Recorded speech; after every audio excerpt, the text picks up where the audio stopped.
What's good? What's good? What's good, baby? It's your boy Trex, the sports junkie. Welcome to the NBS official special show when it comes to the NBA draft. Y'all know we do these things, whether it's NFL, NBA, whatever, WNBA. Only you do that. But of course, I got the homie in the building, Mr. Box Office. What up? Hey, man, I'm excited to be on. I want to tell everybody I'm sorry if you see me grubbing over here. I'm hungry as hell. But yeah, I'm excited for the draft, man. It's a very unpredictable one. I think one that a lot of people are just as unsure on things as we are. So yeah, I'm excited for it, though. Definitely, man. I think the last one I can remember, and anybody in the comments and Mr. Box, let me know. I think probably like the Anthony Bennett, Giannis Antetokounmpo draft. That was probably the one that we look back and say that was a wild draft. This Right. is probably like somewhere in that realm. I agree. I agree. Yeah. But hey, we're gonna figure it out here soon. Obviously, me and you, I think we know all the players that played in for the NCAA. Really, Yes, really, what confuses us is the foreigners in the G League, and it'll be right. interesting. And I want to say, actually, going forward, now that NIL exists and these college teams can pay each other, I'm actually interested in what happens with the G League going forward. Obviously, we're always going to have foreigners that play in Yes, Europe because you could go professional earlier. But what's going to happen with the G League is what I'm interested in years coming forward. definitely. Like he just said, look, I'm gonna tell y'all. Normally, we watch the foreigners, we watch the G League for whatever reason. I've been really busy. I know he's been really busy, so I don't really know much about Alex Sor and Zachary. I hope I say his name. I don't want to butcher. Rishier, There you go. See, he's the translator for me. I know he knows how to say all the foreign names. But I've seen a few highlights from him here and there. They look like they're a real deal, but I don't feel 100% confident to say that they're gonna be superstars in the NBA. How do you feel about them, real quick? So I've been doing my research lately a little bit on him. From what I can see about Alex Sarr, he's mainly a defensive player. He's mainly a guy that will be known for his defense more than his offense. As for Rishier, from what I've noticed, he's more of a like a Harrison Barnes. He can do a couple different things for you offensively. So I don't know if that's you or me there. I hear some background noise. That might be my TV. That's what I figured it would be. I'm gonna lower it because my TV. I got the draft on behind me, so I don't we'll hear it just now. You're good. okay. But yeah, Alex Sarr, mainly defensive player. Rishier, to me, is more like a Harrison Barnes. He could do multiple things, but I don't know if he'll ever be a number one option. And then the rest of the guys after that will mainly be guys we watched in college and a little bit of G League. Definitely, definitely. Well, before we even get into the draft, let me say a couple of things. Kia will be pulling up today. I think Mr. C gonna pull up. I think there may be some other guys that pull up here and there, whether it's Reek, whether it's Danny. I don't know. But the MBS team will show up throughout the night to kind of tell you what they think. Before we talk about the Knicks, because we're gonna talk about the Knicks, the Mecca. People call it the Mecca of basketball. So we want to know real quick, Yvonne. Well, I'm gonna come back. I'm gonna stay on that, and then I'm gonna come back to my other question because I want to know what you're gonna say. Well, I think The the Hawks pick is are the pick is in, so the Hawks are on the clock and the pick is in. definitely, definitely. Well, real quick before the pick is announced, what's your thoughts on Mikael Bridges getting traded to the New York Knicks for a bunch of picks? I actually am excited about it. I'm excited that the Knicks are relevant because I was born in '94. The last time they were really relevant was like '99 when they went to the finals. And I obviously was too young to really remember that. But I love a team like the Knicks coming back alive. And they get the whole Villanova squad that was known for their title runs. I think that's awesome. I think it's cool. I do think they gave up a little too much for Mikal Bridges, but if the Knicks are going to be what we think they are, those picks will be very late picks. And we a lot of us thought Gobert trade was too much for Minnesota, and it's working out. So I'm okay with it because they're expected to be late 20s here on out. And you get guys that are very familiar playing with each other. So overall, I'm okay with the trade for the Knicks. Okay, and then let's add on to that. they gave reportedly it's supposed to happen soon. OG Anunoby is basically going to sign the $200 million contract. What you thinking? I think that's a little too much for him. I think he could be replaced. But by the way, the selection is in, and Adam Silver's at the podium. I think we both expect Richier to go here. I think Yeah. we both had him on the mock draft. What I think is interesting here, though, apparently Alex Sarr was supposed to be the pick, and he apparently told Atlanta he's not interested in playing for Yeah, he them. didn't even work out for Atlanta at all. Yeah, so that's very weird to me. By the way, it is Richier. He just went number one. But like that really surprises me because it's like I think that would have been a better fit than Washington at number two because they at least have Trae Young already there. They have the other guy that they got, I forgot his name, from San Antonio. Yeah, DeJounte Murray. DeJounte Murray. So yeah, Richier's in and he's an Atlanta Hawk and he'll be playing with them. Yeah, but I mean, I want to, being that we're going to come back to the Knicks in a second with the Hawks. Will DeJounte Murray or Trae Young be moved? Because that's the buzz right now that one, if not both of those guys are going to be moved because I think they want to completely start over in Atlanta. What do you think? That is the buzz. I'm hearing the same thing you are, but I actually think they're going to give it one more year just because they had this first pick, and I think they want to see if the first pick works out. And if it works out, I think they're going to be like, okay, hold on, we can work with this. Yeah. If you had to keep, which one would you keep if you kept one and let the other one go? I'd keep Trae Young. He's Okay. younger. He's younger. I think Murray's actually DeJounte Murray. I think is the better player overall right now. But I think you go younger and you try to build through the draft. I think a lot of that buzz was because Atlanta didn't expect to have that first pick. And now that they do, I think Atlanta's like, all right, let's see if we can work with it, is my thought process. Yeah. Like I said, I'll be honest with y'all. You know, I'm never going to come on here and sugarcoat it. As far as Zachary, however you say his last name, I'm not real familiar with the kid. I saw a couple of highlights. He can come in and play right away. I like the comparison you said of Harrison Barnes. That makes a lot of sense to me. I'm with you as far as DeJounte Murray. As far as me, I like him. I think he's the better player. And I'd actually roll with him moving forward. But I do think both of them is going to get moved. I don't know if it's going to be today, but I do think both of those gentlemen are moved. I think Atlanta's going to start completely over. And they'll try to, get some draft picks, draft capital, maybe some young players. I don't know exactly what's going to happen, but I do think both of those players will be traded at some point before the season, in my humble opinion. Wow. Okay, now, will the Wizards take Alex Sarr? Yes, that's what I have going on in my mock draft. Really, I think the top two were pretty obvious. I hear it's going to get interesting at 3. Teams might want to move up. Houston's number 3, so we'll see. I do think it is Alex Sarr at number 2 for Washington. Okay. I know who I think, and we always do this in the MBS as far as we go, as far as we do these drafts. But I want to know, man, before it all happens, before we even see it, 10 years from now, who will be the best player from this draft?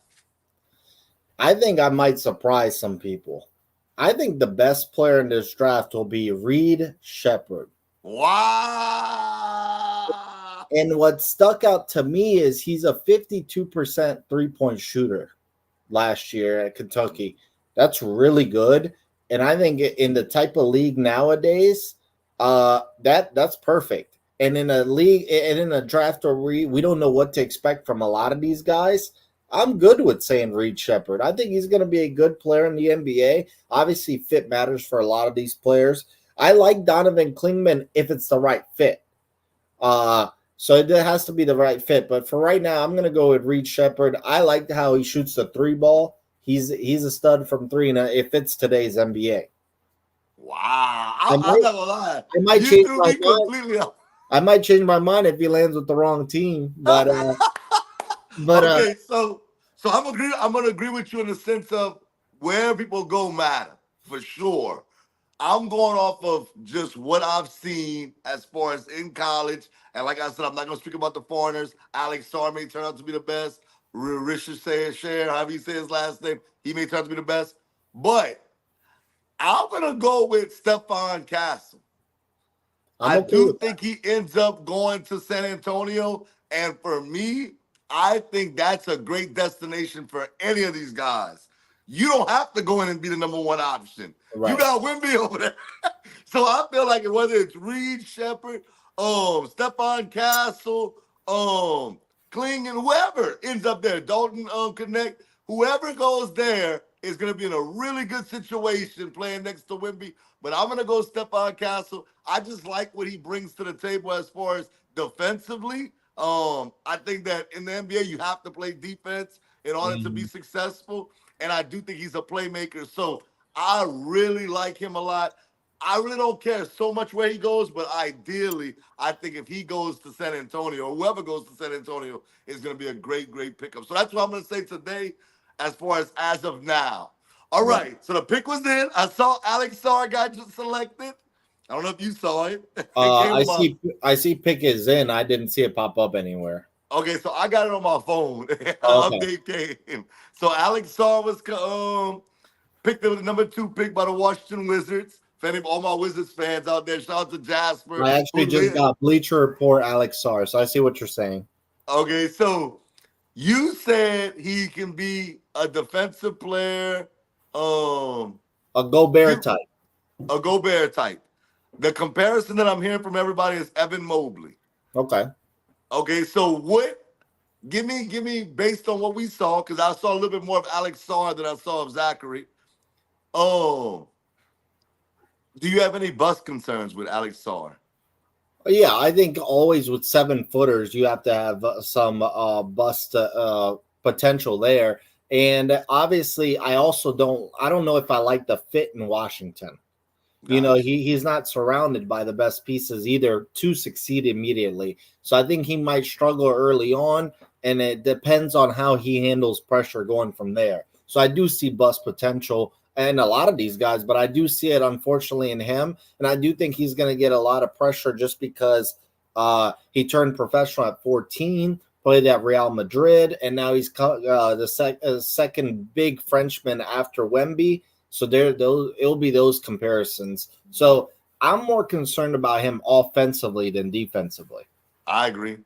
From what I saw offensively, I think he can definitely grow on that end.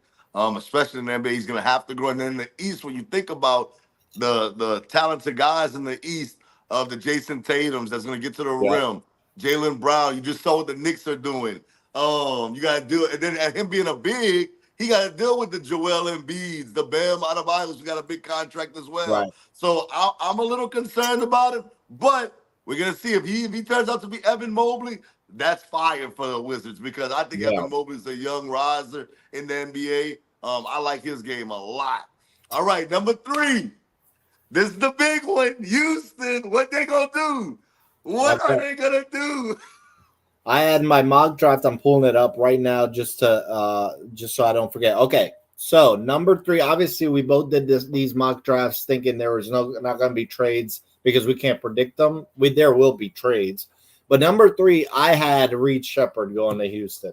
I do think I think he's underrated a little bit. I love the way he shoots a 3, and I think it fits Houston for what they want to do going forward. Now, Houston's very interesting because they might trade this pick because they're interested apparently in Kevin Durant and Paul George, apparently Jimmy Butler. So I think they're trying to go actually more towards veterans. So I mean, it also depends if they can get something they like here. So I don't expect the deal done, so I'm going to go with Reed Shepard. Okay, well, before I go, I'm going to add somebody to the stage. The trendsetter is here to start. Show can start. Oh, here we go. You know what it is, man. Trendsetters in the building. All right, see. I got to fix my camera now that you're here. All right. I'm 2 for 2. The Houston Rockets are on the clock. What we doing? If we Houston? If I'm Houston, I mean they building a little something down there. So I just continue building around the young guys, man. And I'm going Reed Shepard. Okay. So before I ask you this question, I'm gonna tell you what happened just now. I asked Yvonne. Yvonne and I both said who we think is the best player in this draft. I said Stephon Castle to me today is the best player in this draft based off of, just what I've seen in college. Iman thinks Reed Shepard's the best player in this draft. Where are you on Reed Shepard? I'm going to say what I think in a second, but I want to know from you what you think about Reed Shepard. I think Reed is actually, I think he's NBA ready. I think he's NBA ready. I think his game translates well to the league. I would like to see, but as far as out of those two, I'm a big Castle guy, man. I'm a big Castle guy. I think Castle is NBA ready as well, and I think he's gonna make a big impact. Whoever drafts him immediately, as long as it's not on one of those better teams, which I'm sure he'll be going in the next couple of picks, so he's not gonna be on a really good team. I think he makes an impact right off jump. So I'm a big Castle guy. So I think Reed Shepard is gonna be good. I feel like they're gonna go get him just because I don't know. I guess it's just because I picked him already. That's why I had in my mock. So I'm going with him. And but yeah, I think the Rockets are building something down there. So continue to put pieces along with the pieces they got. And I think he'll fall right in with them. Well, actually, I got the notification. They actually did just draft Reed Shepard. So here's my thing on Reed Shepard. All my Rockets fans, all my UK people, hey, don't come for me already. I'm telling you right now. Do not come for me. Do I think he's a good athlete? He's a pretty good athlete. To say that normally you get the shooters that's really not great athletes. He's actually a pretty good athlete. Yeah. He can definitely flat out shoot the basketball. I think had he gone to San Antonio, that would have been a phenomenal fit with a guy like Wemby. Wemby needs, guys that can spread the court for him so he can make plays happen. Houston, though. Oh, even though I like Jalen Green, they got a lot of young talent over there. Whitmore, I get it. And they do need shooting. But can I honestly sit here and say I think he's going to be the best player in this draft because he can shoot? He's not Steph Curry, and that's no disrespect. I mean, he's just not. But a lot of guys that come into the league that can shoot the basketball, the JJ Redicks, the whoever else we can think about. At the end of the day, they're good. They're good, solid players. But let me ask you this. I should say this. Who do you think he's going to end up becoming? JJ Redick. I think he's going to be a better version of Tyler Hero. Oh, okay. That's interesting. Okay. A better I like version. That. I actually don't think he's as well rounded as Tyler Hero. That's cool. I see him being right on par with JJ Redick and JJ Redick's career, with a better opportunity going over here to Houston than JJ had coming into the league. Yeah, because Reed is like 6'2", 6'3-ish, huh?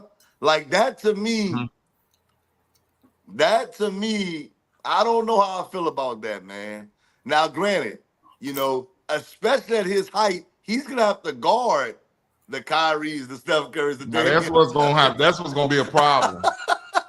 That's what's gonna be a problem. Wow. But like you said, he's sneaky athletic. He's not like the average white shooter that can't move his feet. He can actually move his feet pretty good. I don't know if his defense is gonna be able to. Kyrie is a handful for anybody, so we're not gonna put him there. But I think he'll be all right. Yeah, he's 6'1" 3/4, so he's almost 6'2". Oh man, I thought he was 6'2". Now you got me even questioning even more now. Yeah, that scared me a little bit too once you said. Man, now you got to think. Like I said, had he gone to a team like San Antonio, I'm all for it. I'm all for that because to me, they have the guy in place that he can feed off of that. But for me, this is not going to be the greatest thing in Houston. Now, by everybody out there, Twitter, social media, y'all come back and holler at me, say XU is completely wrong. Dare I say he's going to be a journeyman? I don't know. I mean, I see that too. I can see it. I love to see. I don't want to give him that until I see his. I'm rooting for the kid. I'm rooting for him. I want to give him at least 1 year before I just kind of label him as a journeyman because if he makes an impact his first year, I think that they can they'll continue because they got some good pieces over there. You know, you got your Jalen Greens, your Jabari Smith, Fred Van Vliet. They just got Steven Adams if he ever is healthy.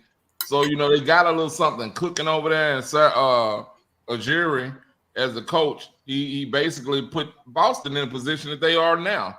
So you know, hopefully they continue to build. They can do a couple of things in free agency starting Monday to help their team and help them go along. But I mean, Fred Van Vliet, I think he's gonna be coming off the bench for him, and I can see that be. You think Fred's coming off the bench for him? No. I think he's coming off the bench. Coming off the bench for Fred. Okay, Fred, yeah. So I think that's good that he didn't have to come in and make an immediate impact.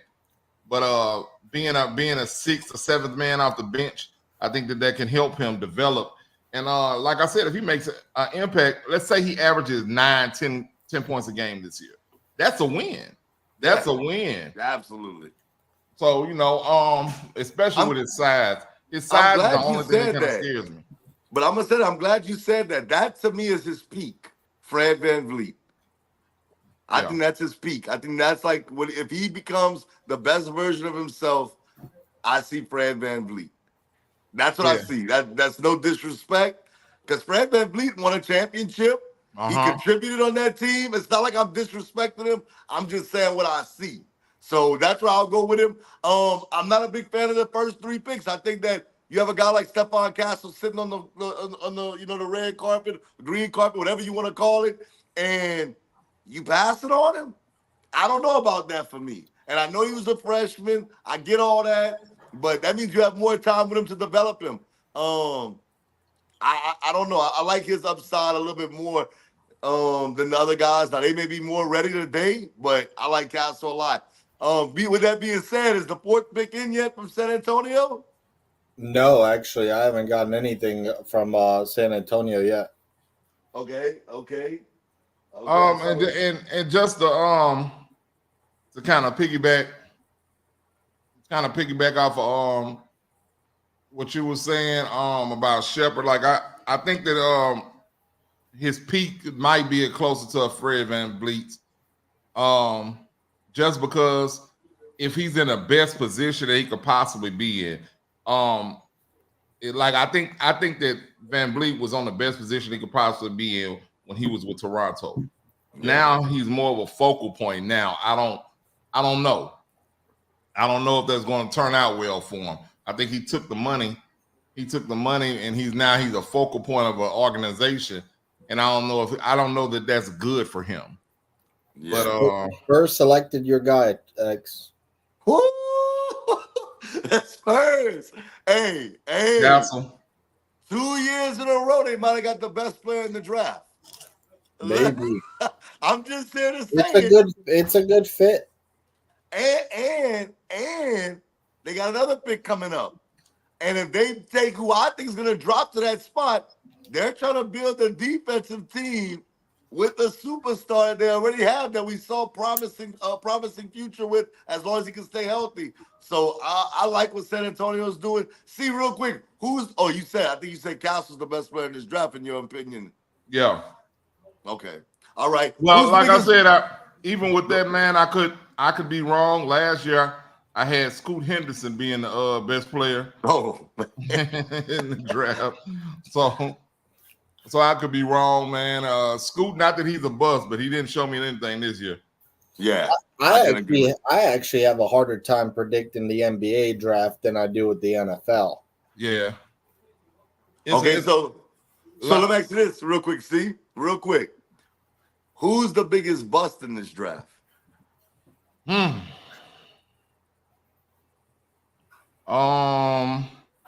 already had 4 selections.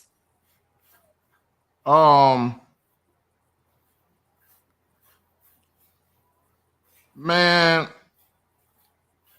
I hate to say it, Zach Edney. Wow, biggest bust. He might not go in the top 10. Yeah, and I got him going in the top 10 strictly because of his size, but just from watching him in the in college, I think that they are going to dominate him in in the NBA. Wow. I think his game doesn't translate at all to the NBA, man.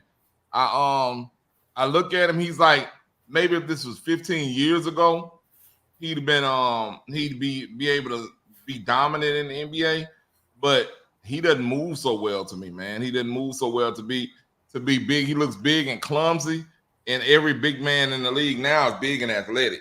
So big and clumsy just not gonna translate well. I tried not to pick him, but I mean, that's what I see, bro. I don't see him being able to translate. Okay, Yvonne, who's the biggest bust in this draft? The biggest bust for me is not because he's going to be terrible, but because it's of the expectation, and that's Richier, the first pick.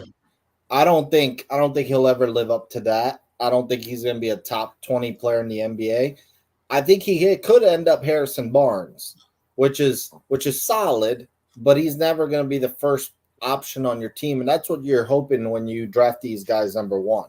Damn, that was a great comparison, because that's kind of where I see him at Harrison Barnes. Right, where he plays tough defense, he can shoot, but never a number one option. So I'm gonna go with him just because of the first pick expectations that they have on him. Okay, well then, I don't mind either one of you guys' picks, but I'm gonna go Alex Sarr. And it's not because I don't think he's going to be good. I like Sarr. I like him defensively. To me, I look at him and I say to myself, did he get drafted this high because of Wembanyama? Yeah. Is that why you drafted him? Because he don't have the skill set Wembanyama got, in my opinion, offensively. So, and he's not as tall as Wembanyama defensively to do what Wembanyama does. So I'm just not 100% sold on him, and we have to remember he's gonna have to guard guys like Embiid, Bam Adebayo, and those guys, and he's real small, man, to deal with those type of guys. Yeah. It's not that I don't think. I just said I think Reed Shepherd gonna be a journeyman. I think that at best he's Fred VanVleet. I'm not big on your man. Zachary Richardson, however you say his name. I keep butchering that, so I'm sorry for all my Hawks fans out there, but they don't know how to say it either. The top. I think all three of the guys in the top can be a bust. The only reason why I don't think Reed Shepherd's considered a bust, because I think he will play 12, 15 years in the NBA because he can shoot the ball so well. Just be able to shoot, you're gonna have a long career in the NBA. But yeah, I'm gonna go with Alex Sarr just because I'm gonna be a little different than Yvonne and that number one pick. I do agree with you. I don't think my man's gonna live up to be, the number one pick in this draft. I think we're gonna look back and say he should have been the number one pick for sure. So so is the fifth pick in yet for your team, the Pistons? What are the Pistons gonna do, Yvonne? What are they gonna do? Well, they're not gonna do anything good because they haven't done anything good in a long time. No, they haven't. Those boys are ass. I like Cade Cunningham. I like Cade Cunningham too, but I mean they just didn't surround them with anything. So I think that they're gonna go on my mock draft. I'm pulling it up right now. I know who the guy I'm thinking of. I don't know how to say his name. They are gonna go with this guy named Mateus Buzelis. Yep, from G League. Yep. I don't know anything about the guy. I did not watch any G League. I just hope the Pistons do something good for once. They need a 3-point shooter, so I think Reed Shepherd would have been great. So we'll see. The thing that sucks for the Pistons is they've been so bad for so long, and they still, besides Cunningham, never seem to get a top 2 pick. And they keep hanging around the 4 to 10 range, and you're not going to get the best prospects there that are life-chinging immediately. You get 4 to 10. But hey, Trajan Langdon, he's in the Pistons front office now, and I know we stole him from New Orleans, so we'll see. New Orleans always had some luck with the picks they would get, and they would draft well. So I hope he brings that luck down to Detroit. Hey, I'm glad you brought up my boy, man, the Alaskan assassin. I mean, I thought he was gonna be a stud coming into the league. That's why I'm saying, just because Boy, you were can you shoot, wrong. just because you can shoot, don't mean you can be great in the NBA. You got to bring more to the NBA than just be able to shoot. So that's my concern with Reed Shepard. And also, I want to say this before I get to the Reed Shepard stuff. Before I get to the next thing, Reed Shepard and Kentucky were loaded this year, Yeah. and for them not to win or do better in the tournament, to me, that's a red flag. Um, I will say this though. I know Donovan Clingan hasn't been drafted yet. Had he gone number one, I would have called him my biggest bust. It's not because I don't think the kid is okay. I just don't think that he is the number one pick in the draft. I would say Michael Candy again. The Candy man. Oh, If he was drafted number one. So I'm interested to see where Clingan goes. I actually have a unique situation on my mock draft. I think Clingan goes to the Spurs. clinging. I don't understand why. Why would you think that? Why would they need another I center? just think that they're gonna look at Castle and Clingan coming from a national championship team, defense being a staple. The way that UConn plays as far as ball movement, I think it just matches what San Antonio brings to the table. Now, Clingan being there, are you gonna look at it to say, well, okay, we can put Clingan on the big, well, we can move Wimby a little bit more around. But I don't know. I don't love the fit, but we know the Spurs are the same team that drafted Tim Duncan and David Robinson and made it work. So that's why I'm looking at that situation. I think if he falls to them, I think they take him. By the way, I- the Pistons went with Ron Holland. wow. They went Ron. Hey, I didn't even have Ron in my top 10. I had him at like 11 or 12. I don't think I did either. Wow. Okay. He was borderline top 10 for me. So what do you think? What your thoughts on Ron Holland?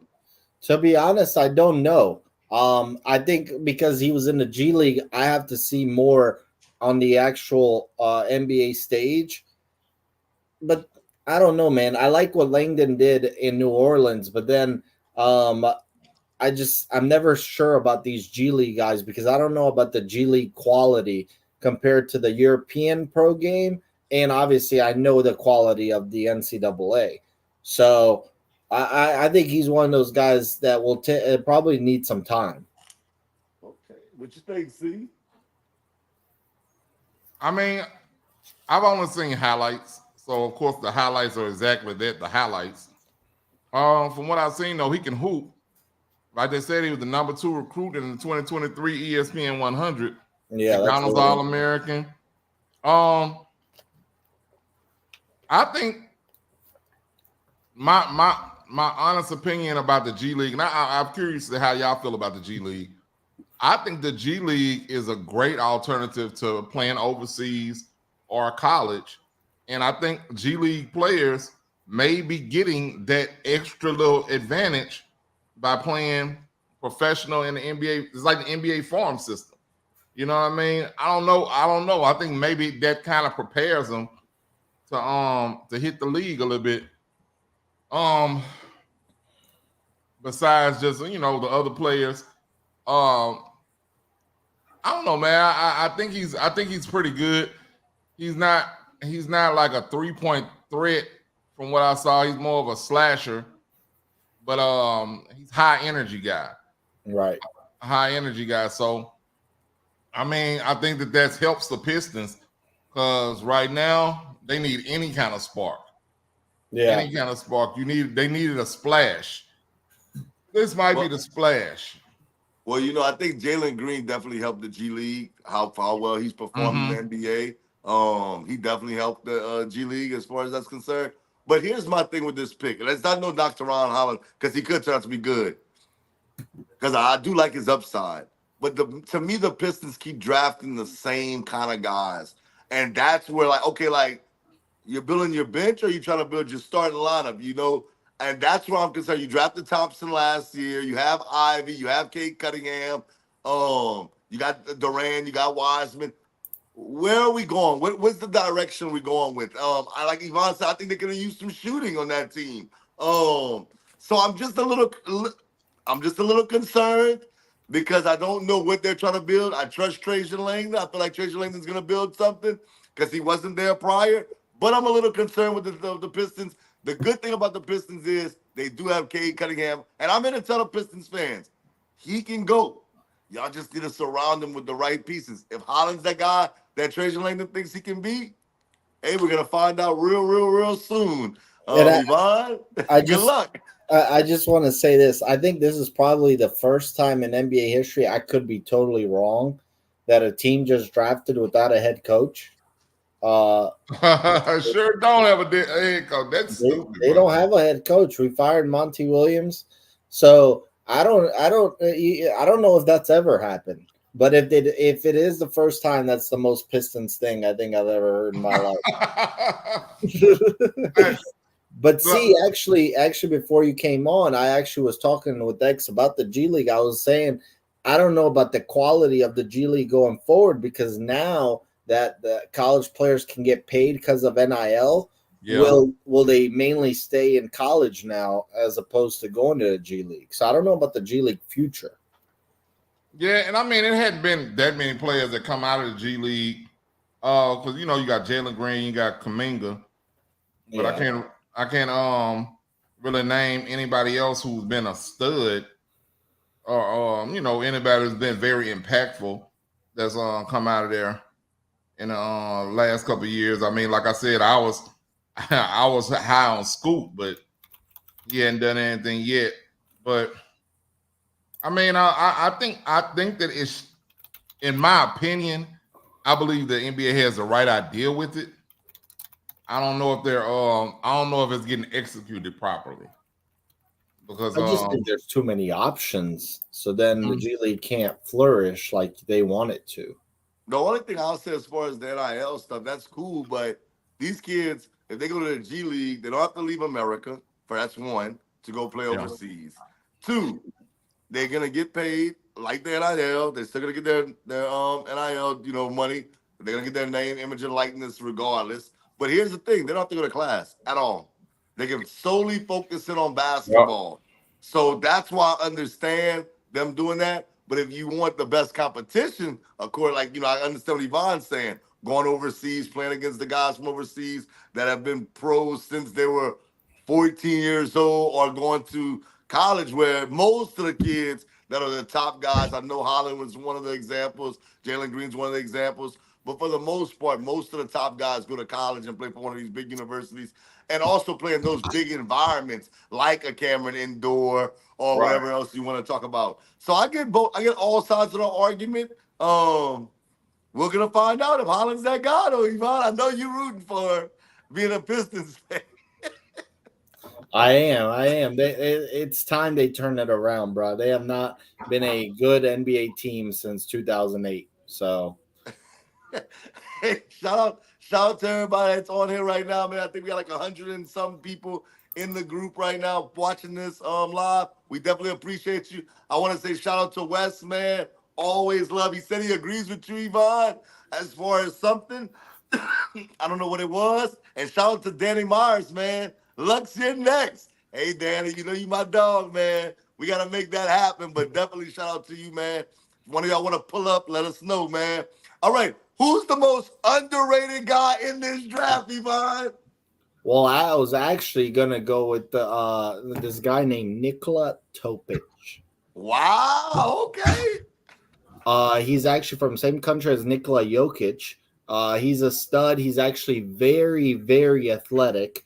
But there's one problem, and that is literally last month he tore his Achilles. Oh, man. Oh. And literally a month before the draft. So that sucks. There was actually talk of him being a top 3-4 pick in the draft, but apparently, obviously, that's going to set him back. He's not going to be ready until 2 years from now, obviously, with the NBA season starting in October. So I think he's very athletic. He's been a European professional player for a while.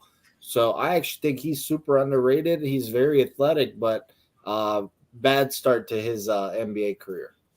Do you think that the Spurs can afford to take a chance on him if he's as good as you're saying he is? Yes, I do think so because I don't think the Spurs expect to win right now. So a team like the Spurs is a perfect fit. They can say, okay, get healthy and we'll figure this thing out down the road. So they're picking at 8. He could be it, but it does suck for him. He tore his Achilles last month, and I don't know if that was in a pickup game, but it's probably in a professional European game. And it would just suck that they play this late, right before the draft. You would hope it's at least 2-3 months before the draft. So just unfortunate, but we'll see, I guess, in 2 years.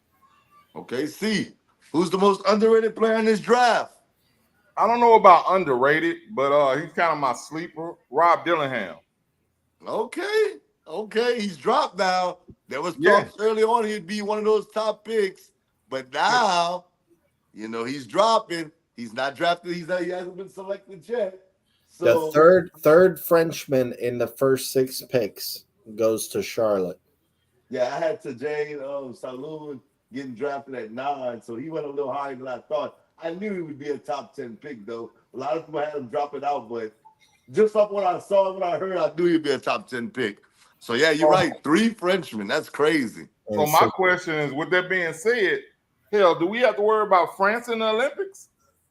Is that going to be the biggest challenge for the USA? Maybe, but regardless, they're a little too young. Oh, okay. So I think I know who this is that just pulled up. You don't have his camera on, you don't have his picture up, but I think this is the Spurs #1 fan. Big Mike, what up? Do we have him? Oh man, I don't know if he's here. He might just want to listen in. I don't know what's going on. We got him here. We'll see if he wants to pull up, if he's gonna talk. I know he just texted us. He said 1 minute. He wants to talk about Stephon Castle. He wants to talk about the pick. And they got a pick coming up. We're gonna find out what he has to say real soon. We're gonna get a underrated player in GoFundMe. this draft. We're gonna get a GoFundMe together so Mike can get some better Wi-Fi, bro. Cause this shit, it's horrible. I'm gonna say my most underrated guy. Yvonne's gonna know a lot about this guy. C's gonna know a lot about him. I'm going Jared McCain from Duke.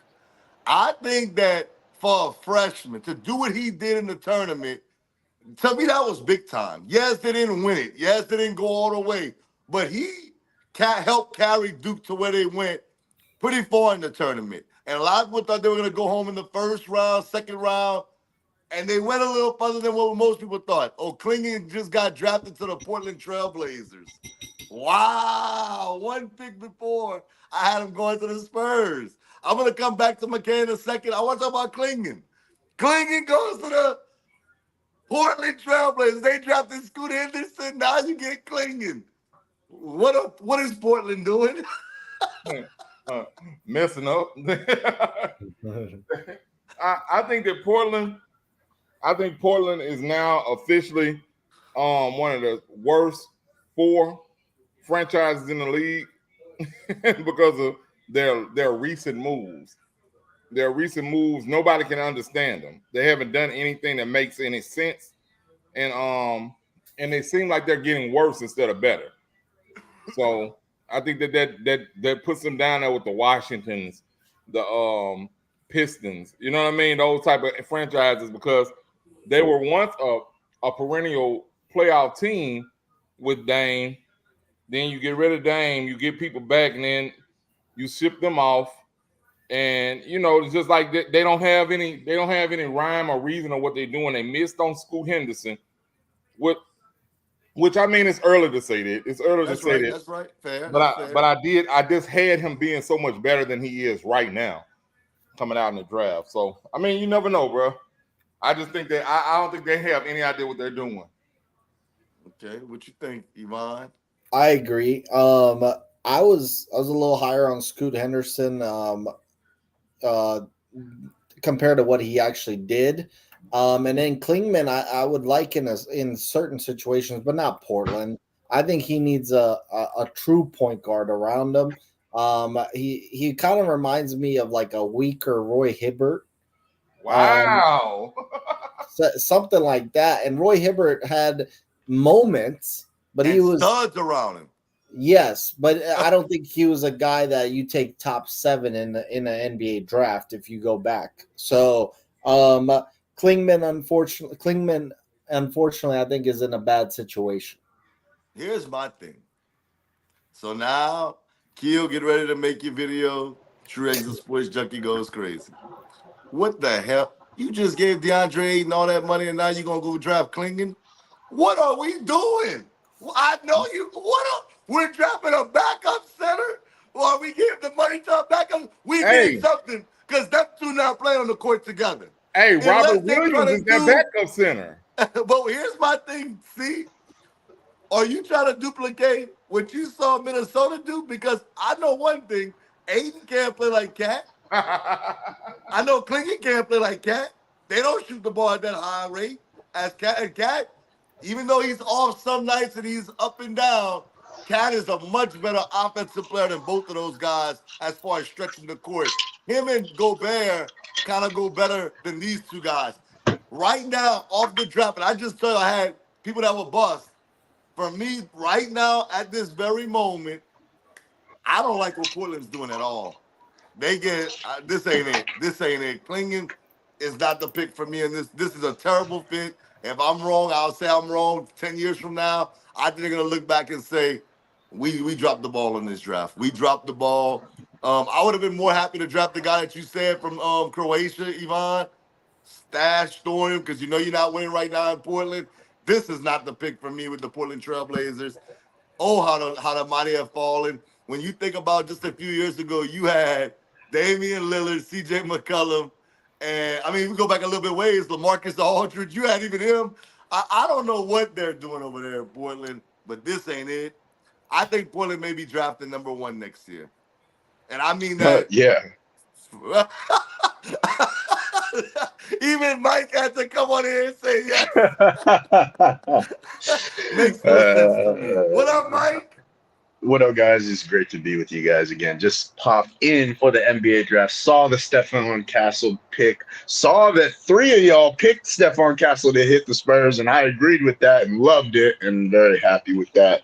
As the duo with Wemby, the Wemby Foundation. That's what this draft is. It's the Wemby Foundation because the championship is coming, and they're just building that. They're building that team around him. Out of who's left, there's a bunch of scorers left. No real defenders or anything that I'm really seeing. And they might have already made the pick already too. With us talking. Well, why you say that? But on your note with Devon Klingon, well, Klingon's gone. I think they should take Dalton Connect from Tennessee. I think that would be a good pick. I like Connect. Yeah, I think he can score. He can score, and I think with Wemby, he's going to be real good, especially with him and Castle and Wemby. I like that. I like Connect going to San Antonio or Memphis. I think he fits either team. If he goes to Memphis, he stays in the same state. So we'll see. Yeah. Where you think he's gonna go? I mean, who you think the Spurs gonna take, Yvonne?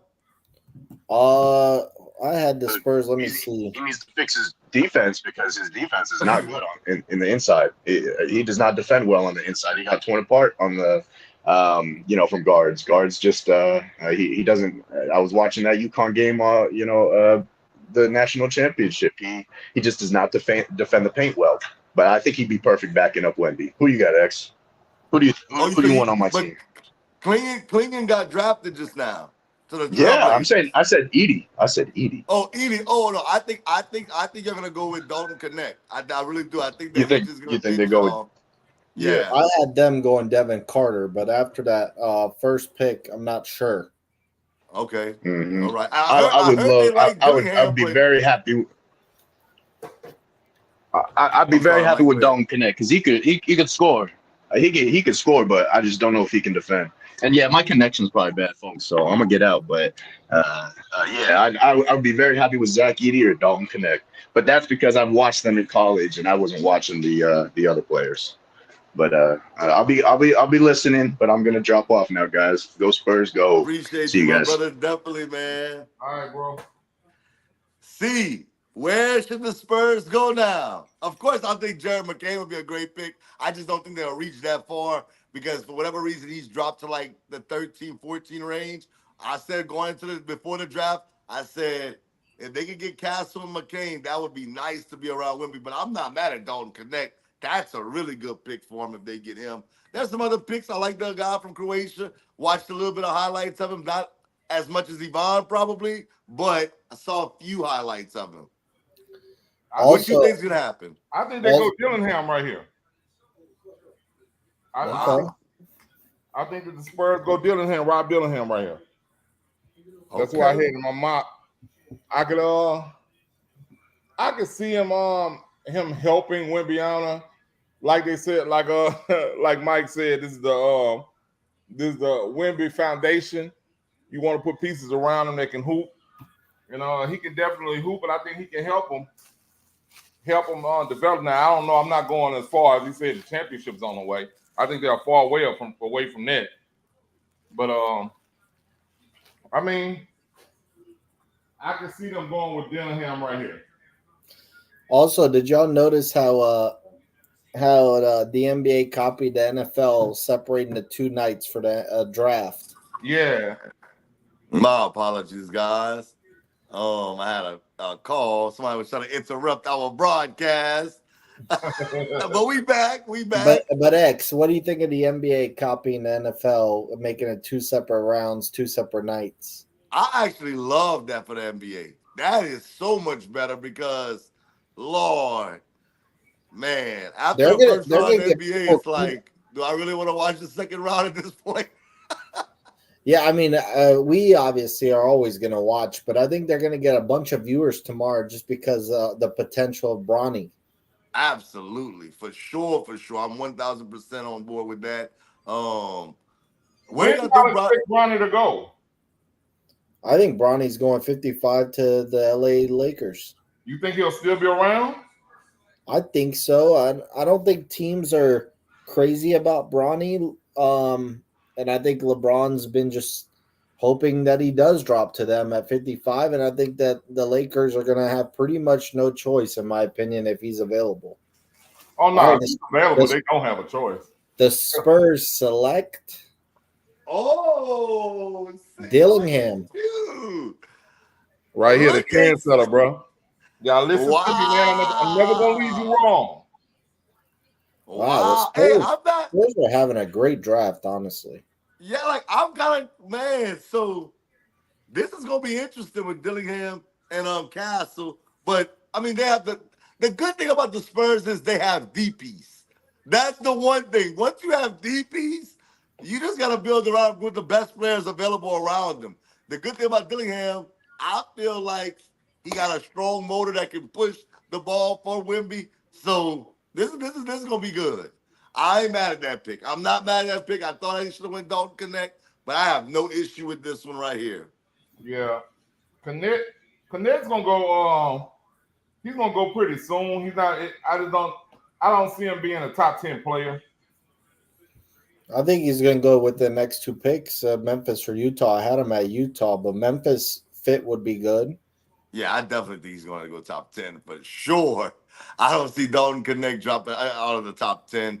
If he does, the Pelicans need to. I got my Pelicans hat on. Let's move up and go get that young bull. Let's go get him. Hey, speaking about the Pelicans, man, I know Yvonne's like, man, nobody wants to talk about the Pelicans, X. But we're going to talk about them anyway. Yvonne. Are the Pelicans going to move on from Brandon Ingram, and should they move on from Brandon Ingram? I hear it's already a done deal. That's what I read. I heard Ingram is guaranteed to get traded. I mean, they're in a tough situation because it's like Zion's never healthy, so for us to see the full potential of that team, and it seems like they're not going to be patient enough to let it happen. So I don't think it's the right move because I don't think you could just replace a Brandon Ingram that easy. Exactly. And so that's my thing. So I mean, like, okay, you trade him. What do you get out of it? You know, I I just got it. Let I me don't know. tell you, because I am the Pelicans unofficial GM. The unofficial GM. See, you always coming to me saying, hey, if you lose him, what are you going to get back? I got a trade for you. Let's You go. ready for this? Let's go. All right. Oh, Dillingham has been traded to the T-Wolves. Wow. Wow, he's going to play with Ed. He's going to play with Ed because I know he didn't trade Ed. That Wow. was a big time move by the T-Wolves. Yeah. That's a big time move by the T-Wolves because Conley's getting up there in age. I like that for the T-Wolves. You got another guy next to Ant. This kid, Dillingham, next to Ant and Gobert and Cat. I don't know who they traded, but that's nasty. That's nasty. It's also funny because he's coming off the podium with a Spurs hat, and his mom's got a Spurs hat. So I don't know if they are aware. They Oh, showing the whole my. family with Spurs hats. Yeah. Hey, them boy, hey, the Timberwolves just said, it's time to make moves, baby. It's time to make some moves. Man, Hey, I We like had that for the no idea, Timberwolves. bro. if I'm Huh? that family, I'm even happier. Nah, Me too. I think they just told him take the damn head off. Hey, you know, I just spoke very highly about Victor Wembanyama, and I said anybody goes to that situation is a great situation. This is even better for Dillingham. You get to play with the best American player. Yay, man. Yay, man. I'm okay with that. I'm okay with that. So I He's got not, but I'm okay with it. Not but yet. you at get least. Not you yet. get you get Ed. That's crazy to play next to Ed. Man, I want to know what the trade is. We got to find out what that trade was ASAP. I don't know what it was, but I need to know what it is. Let us know. But before we get to that, while they're working on that trade, I'm gonna tell you the trade. See, I don't care which one. Brett. Oh, by the Excuse way, me. breaking news. The pick is not in. Sorry to cut you off, X. Memphis is planning to take Zach Edey. Wow. Memphis. I'm not opposed to that. I'm Not a not bad opposed to pick. Memphis taking him. Wow. They just took him. I'm okay with that. You got John Morant, you got Desmond Bain, you got Jeff JJ, like Marcus Smart. You got pieces. He don't have to be the man over there. I actually like that pick for the Memphis Grizzlies. That's a good pick. They had Valachunas for a long time. If he could be Valachunas, that would be great. Absolutely, absolutely. And then, you know, he can help rebound the basketball for them. He could be that big, you know, he could score. He could definitely score around the basket. We're not going to do that. Here's the Dillingham trade. T-Wolves get Dillingham. The Spurs get 2031 unprotected first and a protected 2030 pick. So really the Spurs don't get this trade back basically for another 6 years. Wow. I also think that's a little ridiculous how the NBA is allowed all these trades like 6-7 years down the road, bro. I think that's a little ridiculous. Hey, you make your bed, you gotta lay in it, baby. You gotta lay in it. And they gotta have some cap or something, the bro. Timberwolves are ready to win now. They're like, forget all that. We see the window, we're going for it right now. We're not playing around. I like it. Go ahead, X, with your Brandon Ingram. All these things are coming in. Okay, so Brandon Ingram. Obviously, Vaughn said it. I don't know what y'all been watching, but Trey Murphy can play. Herb Jones can play. Those two guys can really play. And I like, you know, Dyson Daniels, those guys. That's bench players that's going to come off the bench. What are we lacking? You got CJ McCollum. We understand that. McCollum was playing a lot of the point guard, but he's not a point guard. We understand that. He's more of a two. Here's the move, see. Brandon Ingram. You can pick the one you want. I have my preference for Trae Young or DeJounte Murray. Let's make it happen. Hey, shake my hand. Shake my hand. You All right, bring I'll one of take them that. boys over here. Listen, I like DeJounte personally, and I think defensively, we would be so much better with DeJounte Murray, with Herb Jones, Trey Murphy, Zion. That is insane. But if you bring Ice Trey to play with Zion, oh my. Oh my. You talk about box office. This would be box office. So I'm okay with either or. Of course, you probably have to work the logistics out to make it work. But hey, Brandon Ingram's no slouch. If the Hawks get him, that's a great pickup for him. He gets to restart. He's only like 26 years old, which is insane. He hasn't even hit his peak. I think it's a great trade for both teams. I like that. All right, good job. If we can get that, I'm with you. But I'm not sure we do that. I'm not sure Atlanta does that.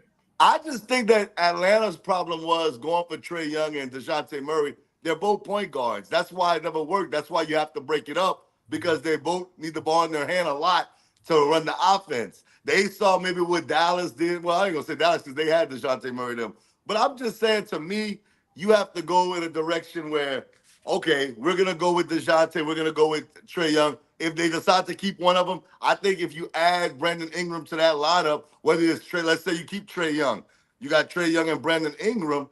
That's a nice 1-2 punch for the Atlanta Hawks with the first pick overall in Zachary, my man, Z. I'm going to just say Z. I ain't going to butcher his name no more. Zachary, ZR. That's what I'm going to go with. Who we got for them? Oh, Lord, I know that's Keo. I know it got to be Keo. If he got on here like that, I had to invite him. I know it's Keo. He got the rum nitty picture. Oh, God. Here we go. The certified hater himself's about to pull up. The Jazz select Cody Williams from Colorado. Not surprised. I think that Connect dropping is crazy. Cody Williams, the brother of Jalen Williams from the OKC Thunder. Understand the pick. Cody's a definitely certified baller. And I'm going to say it now. I know Keo loves Cody Williams. I wouldn't be surprised if he turns out to be the best player in this draft. I'm telling y'all right now. I don't have him as that, but he could be the best player in this draft. He's one of the ones that could turn out to be the best player in this draft. I like him a lot. These boys doing the $1 million baby dance. That's crazy. Hey.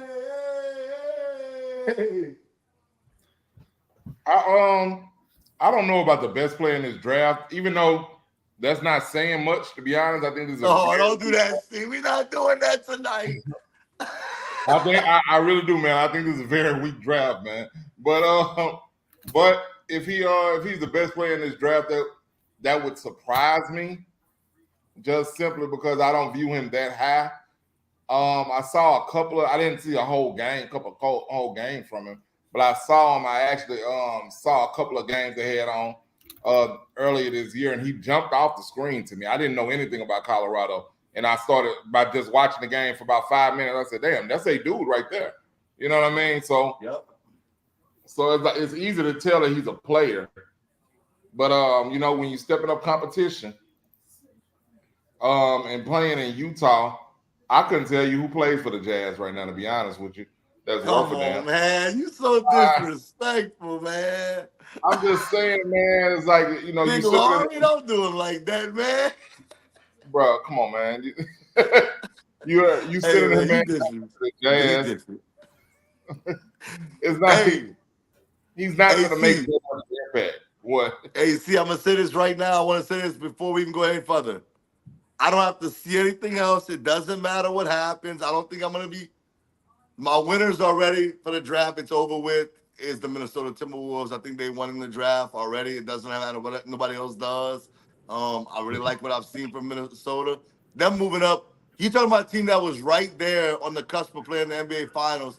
They might have landed a guy that was projected before the season to be a top 5 pick, and they just added to their roster, and they gave up a 2031 draft pick? Are you kidding me? I mean, this guy Greg Popovich is not going to be coaching in 2031. So I really don't understand the Spurs doing that. That makes no sense to me. I literally said that, wow, great draft for the Spurs, and then they trade that pick. I mean, I don't know what the hell they were Well, thinking. I'll say this, Yvonne. First round draft picks are hard to come by. And yes, I know you're right, because I do agree with you. Maybe Pop's not a coach in the team or whatnot, but they can always move that pick down the line. They can say, well, we got a few first round. If they get other first round picks, they can always move. Yeah. When you have capital, you could always move it other places. So I'm not opposed to it. I just feel like, and especially in a draft like this, where most people are calling it a weak draft, you can Yeah, store. weak draft. And I'm gonna say not only is Popovich not going to be drafting and coaching by then, the Minnesota Timberwolves will win a ring by then. Oh, Oh, God. talk that Anthony Edwards stuff. Talk that head stuff. I mean, Iman. I like Keo, where it. you at? Where I like are it. you, Keo? I'm here, man. I'm right here. Hey, Keo, what up, man? Keo, wake up from your nap, man. No, I just got off of work. So that's why I'm late. Okay. So far, Keo, tell us, based on what you know, I know you might not know much because you are driving home. Whose draft do you like so much right now? And then what draft you don't really care for so much what they did? I'm not sure who got drafted by who. I seen the Pistons drafting a Holland. I seen the Stephon Castle going to the Spurs. Obviously the first two picks. If you guys could fill me in with the top 10 picks, then I could give you more of a good analysis on it. Go ahead, Okay, Iman. I'll let you Keo, go. I'll give you a quick rundown. All right, here we go. So the first pick, obviously we remember Richier from France goes to the Hawks. Alex Sarr, his French buddy, goes to the Wizards. Reed Shepherd to the Rockets. Steven Castile to the Spurs. Ron Holland to the Pistons. The other Frenchman, Saloon, to Charlotte. Donovan Clingan to Portland. Rob Dillingham to the Spurs, who got traded to Minnesota. Zach Edey to Memphis, and Cody Williams to Utah. And now the Chicago Bulls are on the clock. Wow. The biggest surprise for me was pick. the biggest surprise for me was Cody Williams dropping low.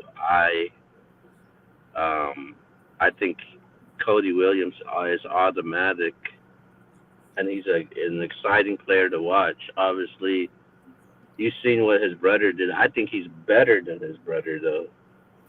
And it just the wingspan, the height that he has, taking opponents off the dribble. I think he should have been higher. I'm surprised by the Pistons going after Holland. I don't know much about him. Maybe Yvonne knows a little bit more as far as his profile goes. But I don't know, man. I would have went after Cody Williams, man. Cody Williams is like I'm not saying now, but he has the potential to be a box office player. Wow. I told you, I knew Keo loved Cody Williams. Keo's been raving about Cody Williams for quite some time now. I knew he was gonna say it's not no surprise for me. Who you think as far as so far the loss, Keo? Obviously, you like Utah because they got Cody Williams at 10. Who do you think hasn't had a great draft in your opinion? The freaking Spurs, man. Based off of what you just told me right now, because I saw Rob Dillingham got drafted. He's one of my top guys also that But he got traded to Minnesota. I liked. I think he could be one of the best players in the draft. Then you guys saying that No, Keo. you guys saying that Dillingham got drafted. He got drafted by San Antonio, then traded to Minnesota. wow. For Yeah, what? What was Keo. the running back? wait? What was the trade? For 2 first-round picks in like 2031 and 2032. You know what that means? Anthony Edwards is not the answer. because they Oh, need God. Bro, the what the box. hell are you talking about, man? Come on, man. You needed to trade to get one of the best players in the NBA draft. Yeah, because they want to get He could. Mike Conley's replacement. I don't Anyways, know, the man. Bulls select Buzelis from the G League, who I have not seen play at all. Wow. Uh, That's really what the quick. Spurs taking. Really quick. How is your guys' top 10 mock draft looking so far? Actually, let me tell you how mine's doing. I think I got 6. I got 5, I think. I got 1, 2, 3, 4. I actually just got 4. Yeah, I think I got the first 4 correct, and I got Cody Williams to the Spurs. I mean to the Jazz correct. I think that was my top 10. I got all the rest of them wrong. Damn, you nailed it with Cody Williams. You say he would be the number 10 pick, man. Yeah. You know what I do, man. So you don't believe in Cody Williams like that? No, I just told him I think Cody Williams could turn out to be one of the best players in this draft.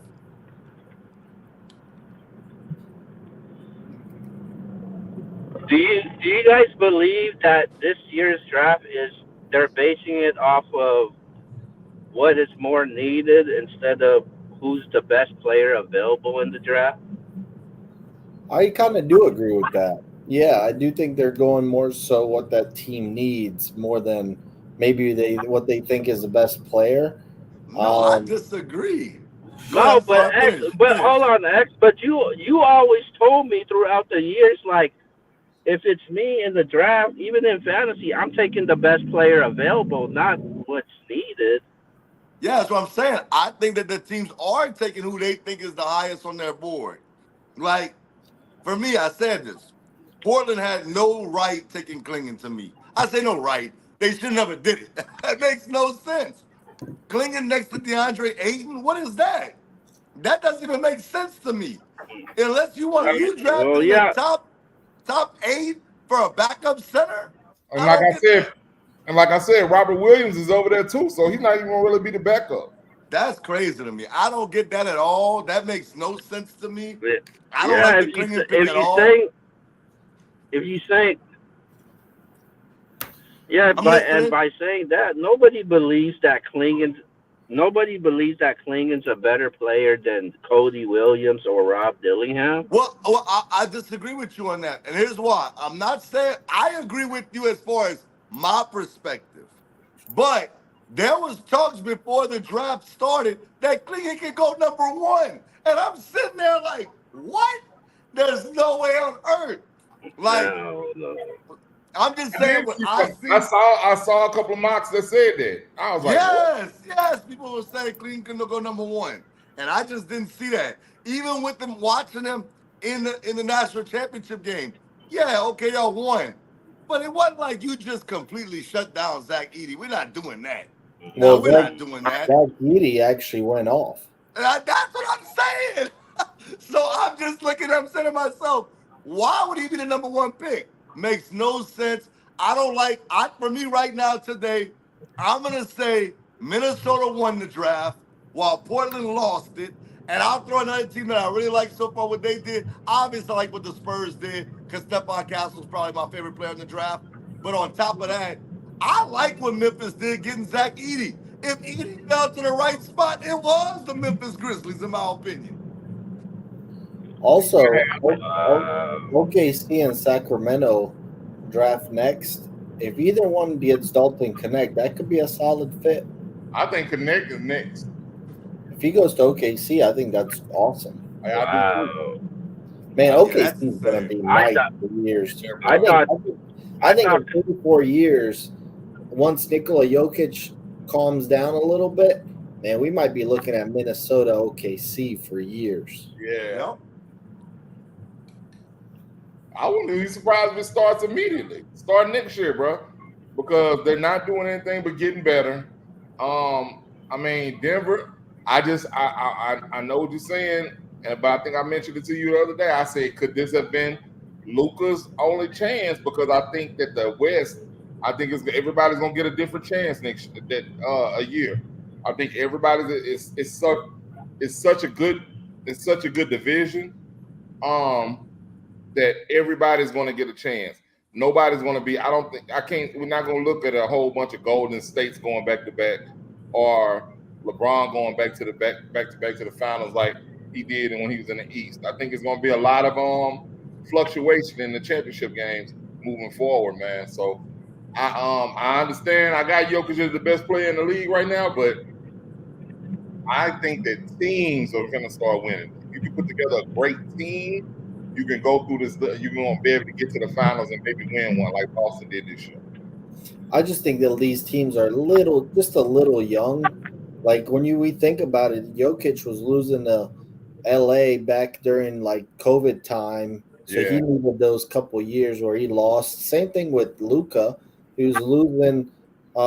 He was always actually close. He's been to the Western Conference Finals a couple times. So I think it'll take a couple more years. Who's the best player available in the draft right now? Connect.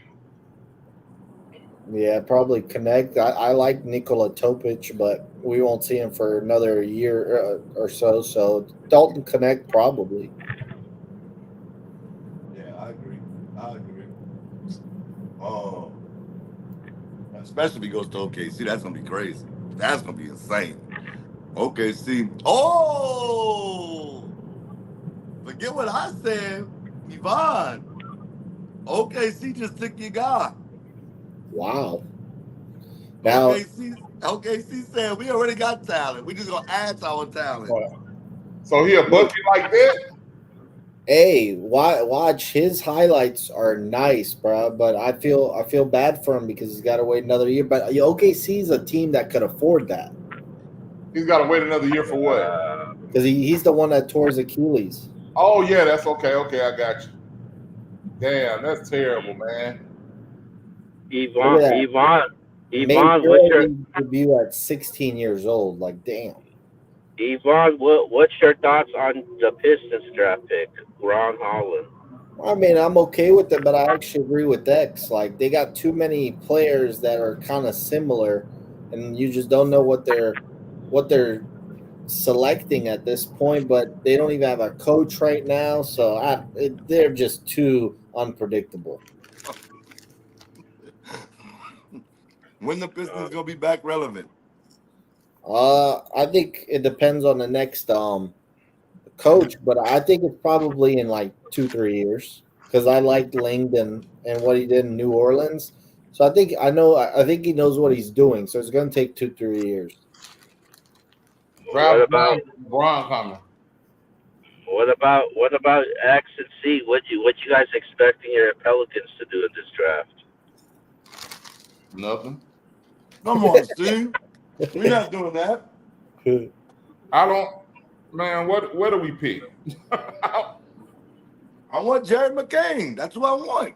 I think they're probably 17 or 18 somewhere. Yeah, there. I want Jared McCain. Are you saying Jared McCain because you're a Duke guy, or are you saying Jared McCain because he fits well with the Pelicans? I think he really fits on what we're doing. Like I said, if we can trade Brandon Ingram for one of the guys in Atlanta, whoever that is, whether it's Trae Young or DeJounte Murray, I'm hearing that may happen. If that happens, you get the point guard you need. Then you have Trey Murphy. You have Herb Jones. You have Zion. You have a guy like McCain who can come off the bench and be a shooter with Hawkins who can shoot as well. I think you add those two shooters to the mix. I like it. And you still have the leadership from CJ McCollum. I really like that pick if I was the Pelicans. So wait a minute. You think DeJounte Murray is an upgrade from Brandon Ingram? I think it's a better fit for us. I think Ingram's a better player, though. It's not about the better player. We have guys like Herb Jones and Trey Murphy who can play the 2 and the 3, and we need a point guard. We can even play Trey Murphy and Herb at the 3 and the 4 and move Zion to the 5 if you want to go small ball and go McCollum at the 2. But DeJounte Murray brings more defensively than what Brandon Ingram does. And then Trey Young obviously is just a lethal shooter that you can spread the court around with, him when you have a guy like Zion that can get into the paint. So I don't mind either guy. I think both guys bring something different to the table, but Brandon Ingram is definitely not going back to the Pelicans. What I makes like you that. so sure about We can that? get that trade. If we can get that trade, I'd appreciate that. I think that we can do something with that. Although I do agree with Keo, I think Brandon Ingram is better than both of those players. But I think a better fit would be a Trey Young or DeJounte Murray for our team. But if we could get that trade, I think that was dope. I really like that. Yeah, You guys don't believe in Trey Murphy as your starting point guard for the future? Trey Murphy's not a point guard. Trey Murphy's a 2 or 3. Really, he's a 3, but Herb Jones is so He's really a good. three. Well, yeah, Trey Murphy's not a point guard at all. Like, no. Trey Murphy can't be our point guard. Not at all. I think our problem is we were trying to play McCollum at the point guard, and McCollum's not a true point guard. He could bring leadership to our locker room, but he's not a point guard. He's more of a 2 guard. I think DeJounte and Trey Young would make a much better fit for our team at the point guard position. I You know my honestly would love problem with- DeJounte Murray. You know my problem with Brandon Ingram. I would the fact that he's going to want all of this money. That's why I would trade him. That's the only reason why. Otherwise, I'd rather trade CJ and keep Ingram. Yeah, but they're not gonna give you. They're not give you one of those guys for CJ McCollum. Nah. Devin Carter to Sacramento. How y'all feel about that? He's going on a solid team. Yeah. I think what they're looking for is just more firepower. They already have their guy at point guard, but they're just adding. I think they look at Carter and say, on our board, we like him the best. We like the fit. I think that's where they went with it. All right, let's answer the question everybody wants to know. Is anybody going to pull the trigger on Bronny in the first round? No. I think that saves the drama for the second round. I think people are going to be tuned in. The NBA is praying nobody takes them in the first round so everybody can be tuned in tomorrow to see Bronny James get drafted. I will say this, though. I'm with Wes. I think Dallas is a real shot at pulling the trigger on him. I'll give y'all a team that could possibly take him in the first round. Nobody's talking about it, but they've been making a lot of moves as of late. The Knicks. Wow. They go 24 and 25. If anybody has a pick to burn, it's the Knicks. I think that, and I think that just by being New York, they always want to make a big splash, and they're almost like the Cowboys of the NBA. They want everybody talking about them. So, hell, you can't get no better way to get everybody talking about you than getting Bronny. And then recruiting heavy, trying to get Bron there Monday when free agency opens. And it probably Will Bron really leave with JJ Redick just going to the Lakers? I don't think Bron give a damn about that. I think Bron, if the Knicks pick Bronny, I think Bron is on the next flight to New York. I really do, man. Wow. Do I think it's gonna happen? That's really far-fetched for me. Yeah, I mean, they just gave a newbie $200+ million. That's a lot of money. And then how you gonna sign Bron? I mean, they just traded. These boys just traded 5 first-round draft picks for Mikal Bridges too, man. That was crazy in my opinion, man. But that's why I say they're liable to do anything. They want to do anything for attention out there, man. Wow. I think he goes in the second round. Yeah, I agree. I mean, yeah, realistically, the best place and the most logical place for him to go is LA at pick 50, whatever. But I think a lot of teams are finding it intriguing to be able to get that attention by picking Bronny. And if you know you're not gonna win anyway, why not fill the stands and sell some damn jerseys? That's my opinion, man. And I can see it happening.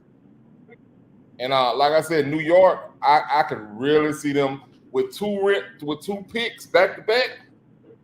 Man, I can see them saying, why not? What? Can Portland salvage their draft? I think they can connect. That's a good pick, but golly. Oh man, the clinging. I don't get it. This is crazy. Hey, I want to know real quick, Keo, how do you feel about the niggas going after Mikal Bridges and giving up all those picks?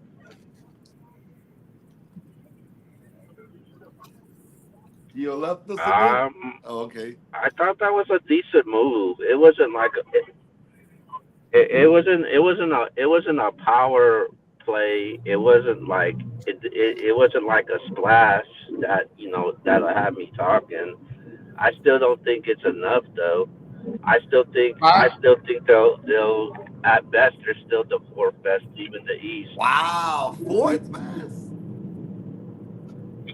Because Mikal Bridges now he's gonna have to be used to and adjust that he's no longer the number one option on that team because he was so used to being that guy for Brooklyn, and you see the numbers he put up. And I just feel like his number's definitely going to drop, and he's going to have to adjust being not the number one option on that team. And I feel like they got to add another piece in there. What do you think about the five number one can't picks? contend in the East. But you would have given up five number one picks? Five number one picks for Mikal Bridges? No, hell no. Not for Mikal Bridges. What? Yeah. That's why I I seen right now on the news, I don't know how true it is, but the Houston Rockets are interested in pursuing KD. Now I would give five number one picks for that, not for no Mikal Bridges. I don't know, man. I don't even know if I can get five for KD right now. According to X, he's a top five player, right, X? I think he's a top five player, but I wouldn't give up 5 first-round picks for him. Just at the age he's at right now. You got to take that into consideration. Like, that to me don't make much sense. I just saw, it's not a big old trade in a sense. Is maybe Yvonne, or you could fill me in. Malcolm Brogdon's headed to the Wizards. Yeah, that actually happened earlier today. Yeah. Okay. I didn't see that. I've been at work all day. So talk to me about that trade. It's interesting because the Wizards didn't get full potential out of that Israeli kid that they drafted. So I think that they're sending him to Portland to see if it's a better fit for him. But Brogdon, he went to Virginia. Y'all know about Brogdon. He's been a solid NBA player. I think the Wizards won on that trade, though. They got the better player and they got picks for it. So I like the move for the Wizards. Okay. I just saw it, so I'm like, really? Hey, man, hold on. I hate to say I told you so, but I told y'all, man, that Kenneth wasn't a top 10 player. He wanted to go top 10, and he's still falling. I don't know what the hell's going on. Hey, let him fall. That'd be nice. That'd be nice. I'd love to see him with a Pelican jersey on. Well, I think also another good fit is him going to 15 here to Miami because that could be a good fit. Honestly, after Portland here at 14, it seems like it's playoff teams. Well, it is actually. The lottery's only up until 14. So, yeah, this is going to be good for Connect, really. Do you think that, I think a lot of people look at him like a Grayson Allen. Do you think that's why he's dropping? Yes. I think Grayson Allen. A lot of people comparing him to Grayson Allen. I think he's better than Grayson Allen. Yeah, I was about to say his game. I think he does. I think he does more than Grayson because Grayson was just like a pure shooter. But Dalton, he has more a repertoire, more to showcase what type of player he is. I had to play two different positions also, so That's funny that the Portland Trailblazers, they got to put DeAndre Ayton up there for one of their pictures. Like even though you may say that Dalton is not a top 10 player, I think whoever gets him is that's the sleeper right there.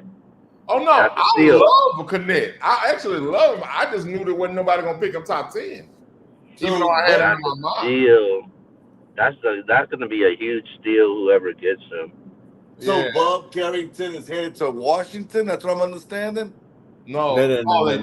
Portland. That trade you saw earlier, I don't know why. I saw what you saw, X. They posted it like it's a proposed trade right now. Meanwhile, that was a trade earlier today. So that had nothing to do with this trade. Okay. Or this draft pick. So yeah, they confused me at first too, and I'm like, that happened earlier today. But yeah, that Carrington's going to Portland. Bruh, Portland is tripping, bro. And I actually like Carrington, but no, him and Scoot Henderson.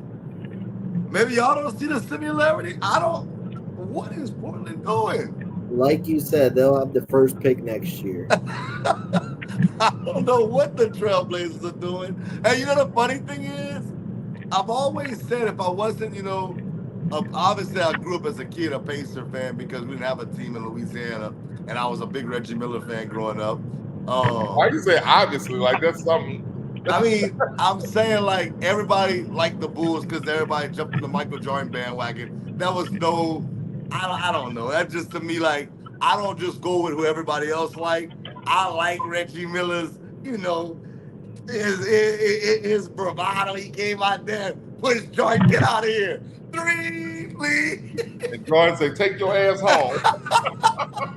No, but I just like the Pacers growing up, and then, once the Pelicans came back, once we became the Hornets, I kind of left the Pelicans alone, became a Pelicans fan, became a Hornets fan. But I've always said, if I wasn't really a Pelican fan, I would be a Blazers fan. I don't know why. I like their jerseys. I like that Rip City stuff. That's fire to me. But Portland, what the hell are you doing tonight? Y'all are wilding right now. I think Portland's one of those franchises that's known for drafting bad. Yeah, I mean, but they also had some tough spots too. Brandon Roy should have been a stud. Sam Bowie, Greg Oden. Obviously, Brandon Roy was a great player when he was actually playing, but they're known for blowing. What's Sebastian Telfair a first-round pick? Yeah. Hey, what's Sebastian Telfair a first-round pick? Yeah. Was he? I thought he was. Maybe he wasn't, but I thought he was. And he went to the Blazers with that pick? Was it to the Blazers? I don't remember who he got drafted to. Yeah. I thought it was Minnesota. Yeah, he went to the Blazers. I'll say this, and I know this is not popular. I'm not afraid. Look, when I'm wrong, I can say I'm wrong. And I look stupid what I'm about to say. When Greg Oden was coming out, I say he should be the number 1 pick. Me too. Dog, Greg Oden was ridiculous at Ohio State, dog. Like, we're not doing that. Like, he had injuries. And I can't knock Portland for that one because, Sam Bowie, I was too young to remember that. I saw Greg Oden at Ohio State. I saw Greg Oden give North Carolina all kind of fits. I saw him give Florida all kind of fits. Like, we're not doing that. So, I don't know. And that Florida team was loaded. That whole thing? That Florida team with Al Horford and all them. Joakim Noah. And they couldn't do nothing with Greg Oden. Nah, Greg Oden. You know what? I didn't understand it. Like I didn't see his knees coming out of college. Like before the draft, had I seen his knees? Have y'all ever seen his knees? Like one of his knees is way up higher than the other one. I know. I know that we're kind of dragging the Portland's bad picks, but they did have some good picks though. With Dame, LaMarcus Aldridge. Absolutely. But why they always drafting high?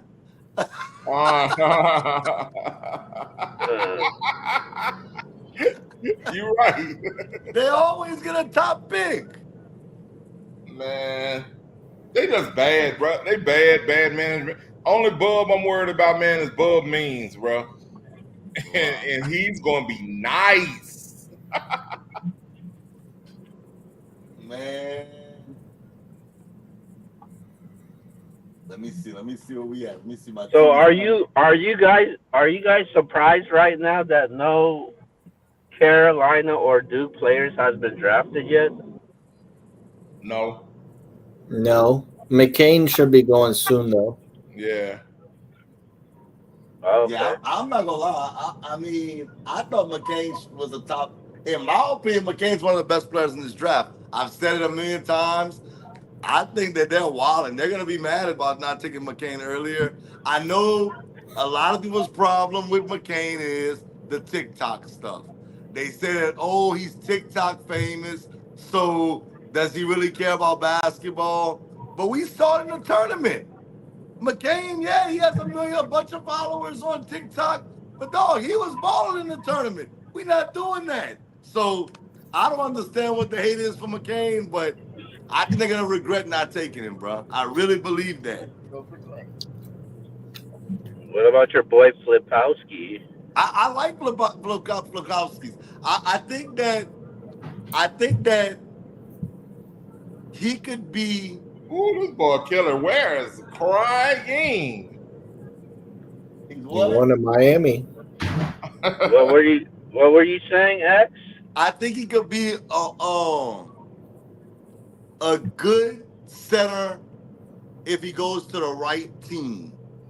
I don't think he could be like, you can't look at him to be like a stud, but he could be a role player on a good team. You know, he can give you good minutes. He just can't be the guy. And where he's going to get drafted at, he doesn't have to be the guy. But if you get him to, I'm going to use a team in general. If he would go to like an OKC and come off the bench, that would be a great fit for him.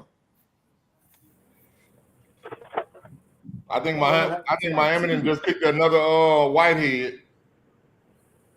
Look at you. Why Man, what do happened to my TV?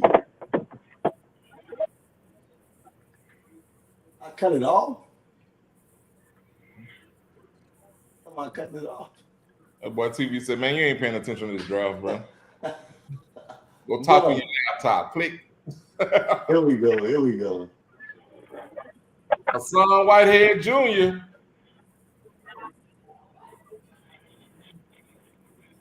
I'm gonna let y'all talk for a second. I'm trying to see what's up with this, man. Man, you know what's something that I thought about? I wanted to ask Savon. Obviously we know Jokic now, right? We know who Jokic is. We know how good he is now. Coming out in the draft, going to Denver. Did you expect this from him? No. What I really liked is the passing. I don't know if you remember this. See, we were talking about it years ago when it was USA and the Olympics, and they were playing actually against Jokic and them. And we were back in the old NBS Central chat, and I was telling, I was like commenting on it while we were watching it, and I was like, bruh, this guy Jokic is destroying DeMarcus Cousins. And he really was. Like that day, he was destroying them. I just couldn't believe my eyes. I was like, bro, what is this? Yeah. And I saw that and I was like, maybe DeMarcus Cousins just like wasn't expecting this from him. So like he's caught off guard and he's just getting owned for the day. But when I saw that, I was like, bro, like there's no way this can't work out in the NBA. So I was kind of skeptical because I saw a great game. So I was like, oh, he's got good size and he's a great passer. But I never saw like number one option, multiple time MVP, champion. I didn't see that. I saw maybe potential all-star, but I didn't see all that. I remember when he went to Denver, I was like, they were talking about who they were going to trade, either him or Nurkic.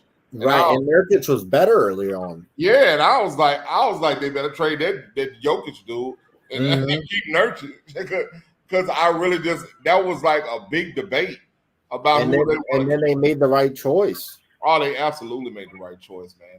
I think. Do you know? I think about that all the time. I think about that all the time. I said I know a lot of people probably don't even remember them playing, again, but Yeah. I'm like, I said that boys could have been stuck with Nurkic, and, and Jokic could have went somewhere and got another team right. Yeah, I mean that's crazy. And you know what's funny? He was drafted like 41st, I think. And when he got drafted, there was a Taco Bell commercial going on. So it's like he wasn't even on like. That's right.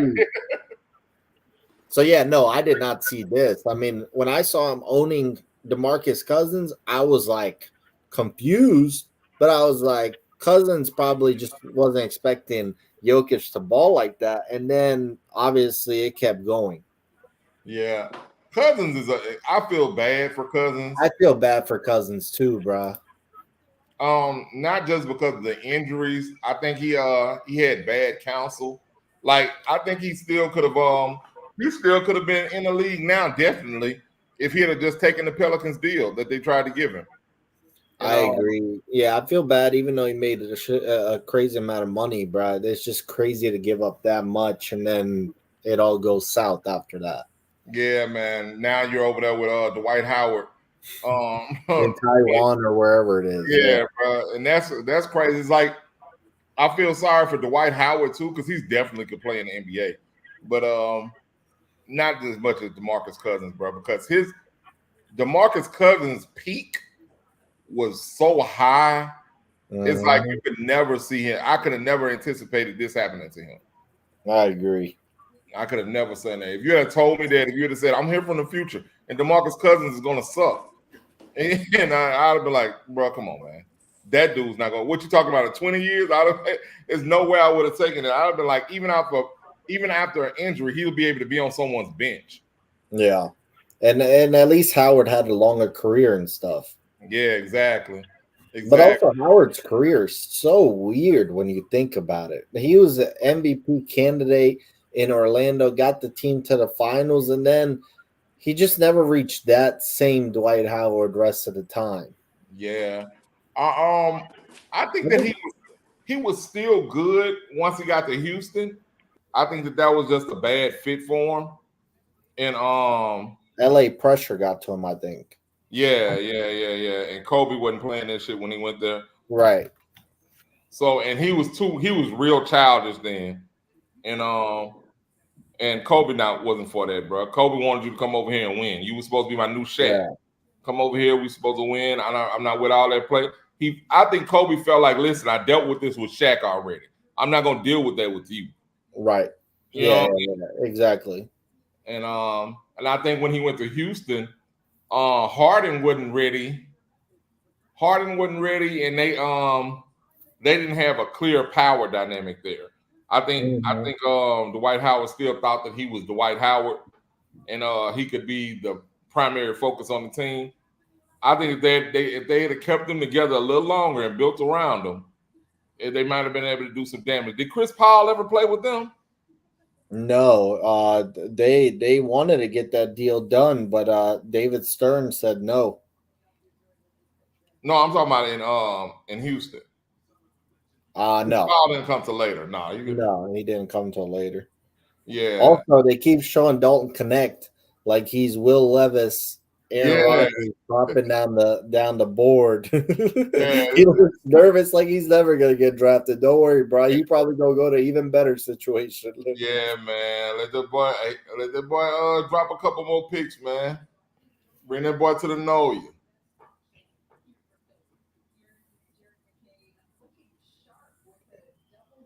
Yeah, Jerry McCain about to go next, bro.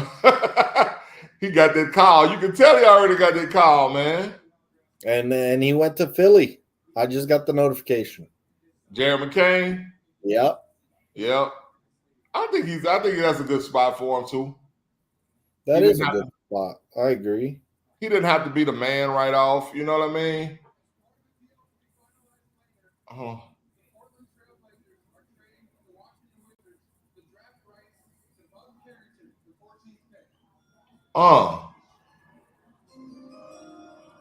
So the Wizards traded. Wait a minute. So Portland traded Bob Harrington. What the hell is Portland doing, man? No. They didn't trade him. They kept him. No, that's what. Did you hear what the commissioner just said? No, I didn't hear that. Yeah, they just said he just traded him. Oh wow. Washington. Yeah, I don't know what Portland's doing, bro. I think they think this is like fantasy basketball. They BS the whole draft. Yeah, bro, this is terrible, man. They by far had the worst night. Now watch they have a great team next year. We be all looking back at this like we were stupid. How did we not know? Yeah, usually when we think a team is stupid, usually they end up stupid. Like, yeah, like it's just crazy to me how some of these people be actually working for the team and they get away with like all this. Yeah, man, it's crazy. And look who it is. I'm back, baby. Big Keo, what up, boy? Let me get your thoughts on that painted nail stuff that McCain and Caleb Williams be doing, bro. My thoughts. Yeah, bro. I don't understand it. Like, I actually like Caleb Williams. McCain I actually like too, but bro, come on, stop doing this nonsense, man. I'm all for people expressing themselves, but some things are meant to stay female, some things are meant to stay male. I agree. I actually agree with you. I agree with you on that. But I have a theory. I have a theory about the kids today, as I like to call them, man. The kids today, bro, the stuff that we would never do, and I'm older than you, it's like stuff that I would never think about doing. They'll do it and almost dare you to say something about it. And you're the bad guy for saying something about it. And you probably see it even more because you have kids, so you see other kids around them. But like, yeah, I think it's crazy, bro. And what's so funny, I was listening to Jeffrey Simmons, the Titans defensive tackle, talking to Rich Eisen, and they actually opened up with the Bears. He said, I can't wait to sack Caleb Williams and ask him about the painted nails. Wait a minute. I think what happened is what they do is if they get attention from something, it's like any other child. If you feed whatever you feed is what will grow into them. Is what will grow. So I agree, and I think they're all on like setting trends. Right. But that's not gonna catch on. Right. I mean, like I said, there's some guys, like for one thing. Wait, the Lakers select Dalton Connect. Good job. Wow. That was a good job. Previous pick, Jared McCain got drafted by the Sixers. Yeah, we saw McCain. Wow, that's JJ Redick picking that pick for his first pick. Wow, okay. Yeah, that's good. But will Connect be a starter though? Over who now?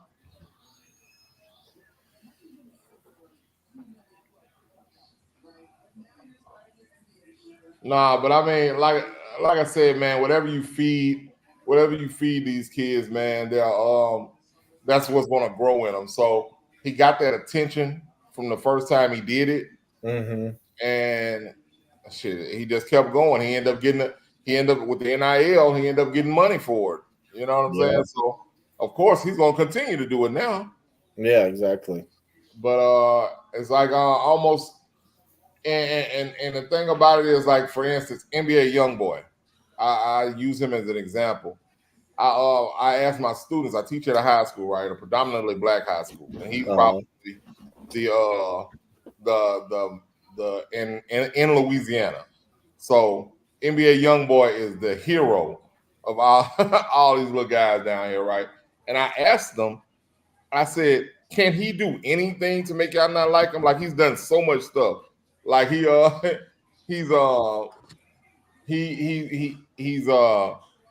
herpes and was spreading it. That I know, yeah. Yeah, and he's like admitted to hard drug use. Like, he's constantly doing that. Been to jail, goes back to jail. he started wearing makeup. I said, dog, what is it going to take? Why is it anything that this man can do that'll make y'all say, nah, man, I ain't rocking with that boy no more? I said nothing. I think it will hit them once they're older. Yeah. Like they tell me, they said, nah, man, that's just his swag. No, bro, that's not his swag. This dude's an idiot. I say he's bringing nothing to the table positive, nothing that he does, and he can't even rap. So Yeah. I said he can't even rap. So what is it that makes y'all like him so much? I said, yeah, I just like what he's saying, because it's like he's not saying it like in a good way. You can't. I don't get it. It's like once they pick somebody and they like him, they riding with it. Maybe I've never listened to his music, but maybe his music's super catchy or something. It's violent. It's violent, and I think the kids damn, I missed what they just said. They said something just went on Rob Dillingham.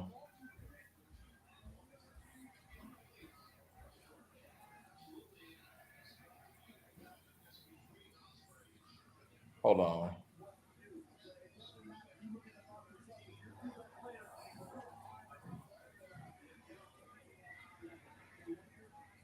Damn.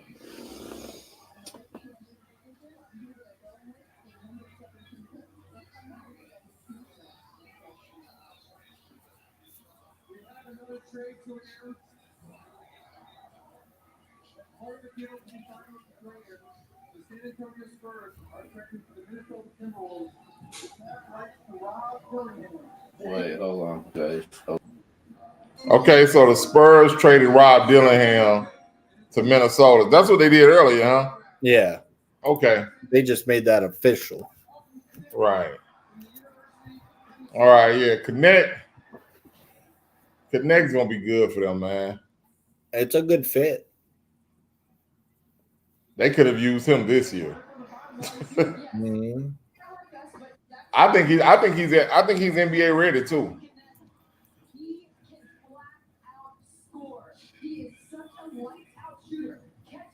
Even though I'm not a LeBron fan, like, it must be crazy to get drafted and you get to play with LeBron off the bat. Yeah.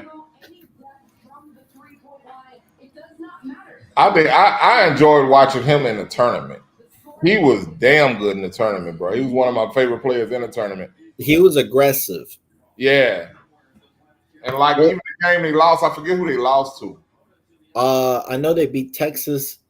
I forgot who they lost to, but it was maybe Creighton, something like that. Yeah, whoever they lost to, he had a hell of a game that game. Yeah, he could score. He can score. I think he will become a better defender in the NBA. But you might not agree. He kind of reminds me of Luka, bro. He can get his shot. He can get his shot anywhere on the court. Yeah, I see what you're saying. At his own pace. It's not like he's rushing and trying to hurry up and do it or whatever. It's like he can get his shot at his own pace, and it looks like it's money every time it leaves his hand. Mm-hmm. So I could see it. I think I'm like I said, Luka impressed me this postseason to where I respect this game a lot more than I have in the past. But he and it's just that Luka plays so slow to me. That's what it is. Yeah. My bad, fellas. My bad. I had to step away for a second. I was upset, man. My TV was giving me a trouble. I was like, man, what's going on out here? I was pressing the wrong button, man. Hey, X, Dalton connect to the Lakers. Okay, so I did see it while I was away for a second. So here's my deal with this. Are they moving on from Austin Reeves? Because to me, that's a similar guy, in my opinion. I see a lot of similarities. And I'll say this about Austin Reeves. Austin Reeves has developed into a player that you can count on. So I don't know, man. Like, It's not a. I don't blame the Lakers for taking the pick. He dropped that far. You rush it and take it. But are you moving on and trying to get, a big time free agent to come to the Lakers? You move on from Austin Reeves. You feel like Dalton Connect could be that guy that Reeves was for that team, and trying to get that third guy in to be next to LeBron and AD. We'll see. I think they first want to see if he's as good as Austin Reeves, then they might move on. But right now, I think they're just trying to test the waters, really. Got you. I can see them now. They can package. You're saying they can package Reeves in a package to try to get a stud now. Yeah, maybe a D'Angelo Russell, even though he was hot and cold. I just feel like they may do something to package a couple of those guys and say to themselves, okay, can we get that third guy in that can really, maybe take that next leap for our team to become, a legitimate team in the as far as the title run is concerned. Yeah. I just what I see. I don't love Dalton Connect to that team just because Austin Reeves is there. Not a bad pick, but I don't know. I'm not a big fan of it. I think it's a cool pick, but it ain't the worst, it ain't the best. I just don't think it's the best situation for Dalton Connect. How did Colorado have two guys that went top 20 and they made no noise in March Madness? Yeah. Hey, that's a red flag. I'm with you on that. That's a red flag. When you can't get it done in the March Madness with all that talent, it says something. At least to like the Elite Eight, if you got two NBA guys going top 20. I think they won their first round game and they lost their second round game, huh? I think so. I can't remember. Colorado. I think they won the first one, lost the second one. Yeah. Also, I was looking at basketball high school rankings for this up and coming year, the recruitings. I saw Rutgers got two guys that are like top 5. So Rutgers is actually going to be interesting next year. I'm going to pay attention to Rutgers. They got 2 top 5 players in recruiting. Okay. And then I was looking up next year's mock draft because I like always looking like 2 years ahead. And both Rutgers guys were projected to go top 10 next year. Okay. Well, pay attention to Rutgers. I will. I will say I do like what Philadelphia did. Jared McCain to Philly. I think that's a great pick. You got Tyrese Maxey. I think if you can, I know they're banking on something like this, but if Paul George could end up over there with Embiid, Maxey, and McCain, I like it. But if I'm Paul George, I'm not gonna lie to y'all. I know we haven't talked about him on here. Well, at least I wasn't on here when y'all folks spoke about it. If y'all did, I'm really looking at Golden State. If they want to give me the max, I'm looking at. I may take a serious thought of going playing Golden State with Steph Curry. I really am. Even though I know they didn't make the playoffs this year, man, that would be nice to watch Steph Curry and Paul George. I know everybody else is like reading the same thing I am, where it's Paul George might go here, might go there, whatever.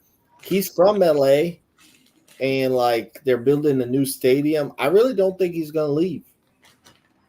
But okay, let me ask you this. Now we all went through, we picked our pick for the finals and whatnot. But at what point are we looking at it and saying, you know what? Because we've all picked the Clippers to get to the finals at some point within these last 5 years, maybe except for C. Yeah. But at what point are we saying to ourselves, this just didn't work? And unfortunately, it just didn't work. Yeah. I personally, y'all know me. I'm not a Harden guy and I'm not a Westbrook guy.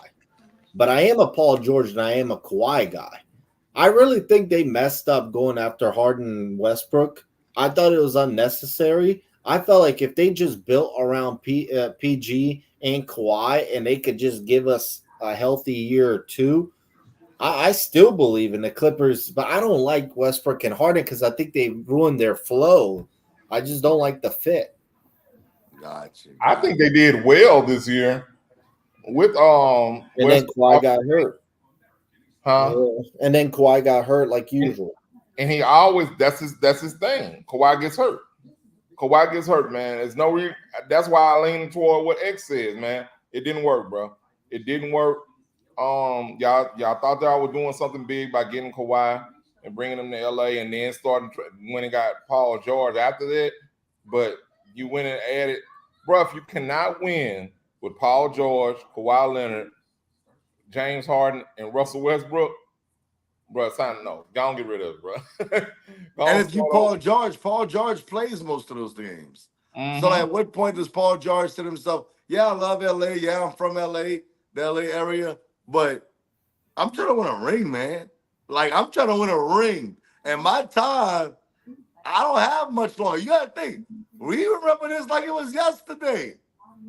Paul George in Indiana giving Miami all kind of fits. You're thinking to yourself, man, he might be the face of the league if, you know, in a few years. I mean, obviously LeBron was still LeBron, but, you know, most people don't play until they're 40 years old looking like LeBron's looking. So I'm saying Paul George is one of those guys that was on the rise. We was all talking high about Paul George. That's when I think Keo brought up, or, you know, it was Yvonne, one of us, we were talking about box office, and Keo was on here saying, when you want to talk about box office, you're talking about Paul George. So I just look at it, I said to myself, Paul George, man, you was right there in Indiana. And from there, it's kind of been like, never got back to that peak, in my opinion. So I just look at it, you got to go make a move to try to win a championship. And I think you have two better options in Philly and in Golden State with Steph Curry and those guys, because, you know, they know how to win. Well, you know, it's funny. You mentioned Indiana, and I was actually, what's so funny, today I was looking at Paul George's stats in his NBA career. His actually best statistical year was in OKC. Oh, I can definitely see it. He averaged 28. He was an MVP candidate that year, though. Yes. He averaged 28 because I think he was the clear number one option there, scoring-wise. Meanwhile, Minnesota, he had to spread the ball around a little bit. And obviously in LA with Kawhi, he's not going to be the leading scorer. So if he can get back to OKC days, he's good. I think, bro, and y'all gonna say I'm tripping, bro. I think the least path of resistance to him making a finals appearance is going to Philadelphia. But I think to remain happy, because I think he's happy in LA. I think he tells them, don't take my shoes out of this stadium. Just move them to the other locker room. Go join Bron and AD over there and make a run at it. Make a serious run at it. That's the biggest. I think that would change the whole Western Conference, and I think that they can make I think that team had something right there. Well, no way would they trade him to the Lakers. He's a free agent, though, right? He's got one more year on his Clippers deal. I know this because I was looking at it today. So he's looking to get an extension now. But he's not a free agent until next year. Oh, I thought he was a free agent this year. I thought not he was this year. No. Oh, but a team no can still give him an offer, and the thing would have to match the offer, correct? Right, they have to match it. I don't think they would have match it because they don't want to give him the 4 years, from what I understand. They say that for now. They would have to match it. Wait a minute. Here's what I'll say to your argument. Let's say your argument, see, but me and you was talking about just now. Okay, cool. You leave LA where you're happy, like you just said. He got podcasts, you know, all that good stuff he does. But you go to Philly with Joel Embiid, who's injury prone too. Like, you leaving Kawhi to go play with Joel Embiid. Embiid's always hurt. I think you got a better chance of Embiid playing than Kawhi. Because you feel like Kawhi already got his ring, so he ain't even tripping on nobody. Yeah, exactly. I don't think he's tripping, and I just don't think he can stay healthy at all. Embiid has these freak injuries, but like you see, he came back. He came back after his injury this year, and he still played well in the playoffs. Even though he was still hurt. He was hurt, and he still put up 30. You know what I'm saying? So, and then you not only have him, you have Maxey there. You have Maxey, who's a certified stud. So you and Maxey in the East with Kawhi, Embiid. I think that you pose a problem to that Eastern Conference. Do you think they're better than Boston with him?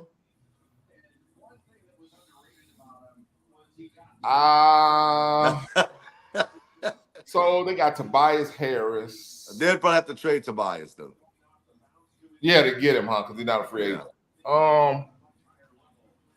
I don't think he's better. They're better than Boston, but I think they can give a better run at Boston. I think that puts them up there as probably the number 2 team. I think that puts them past the Bucks. Okay.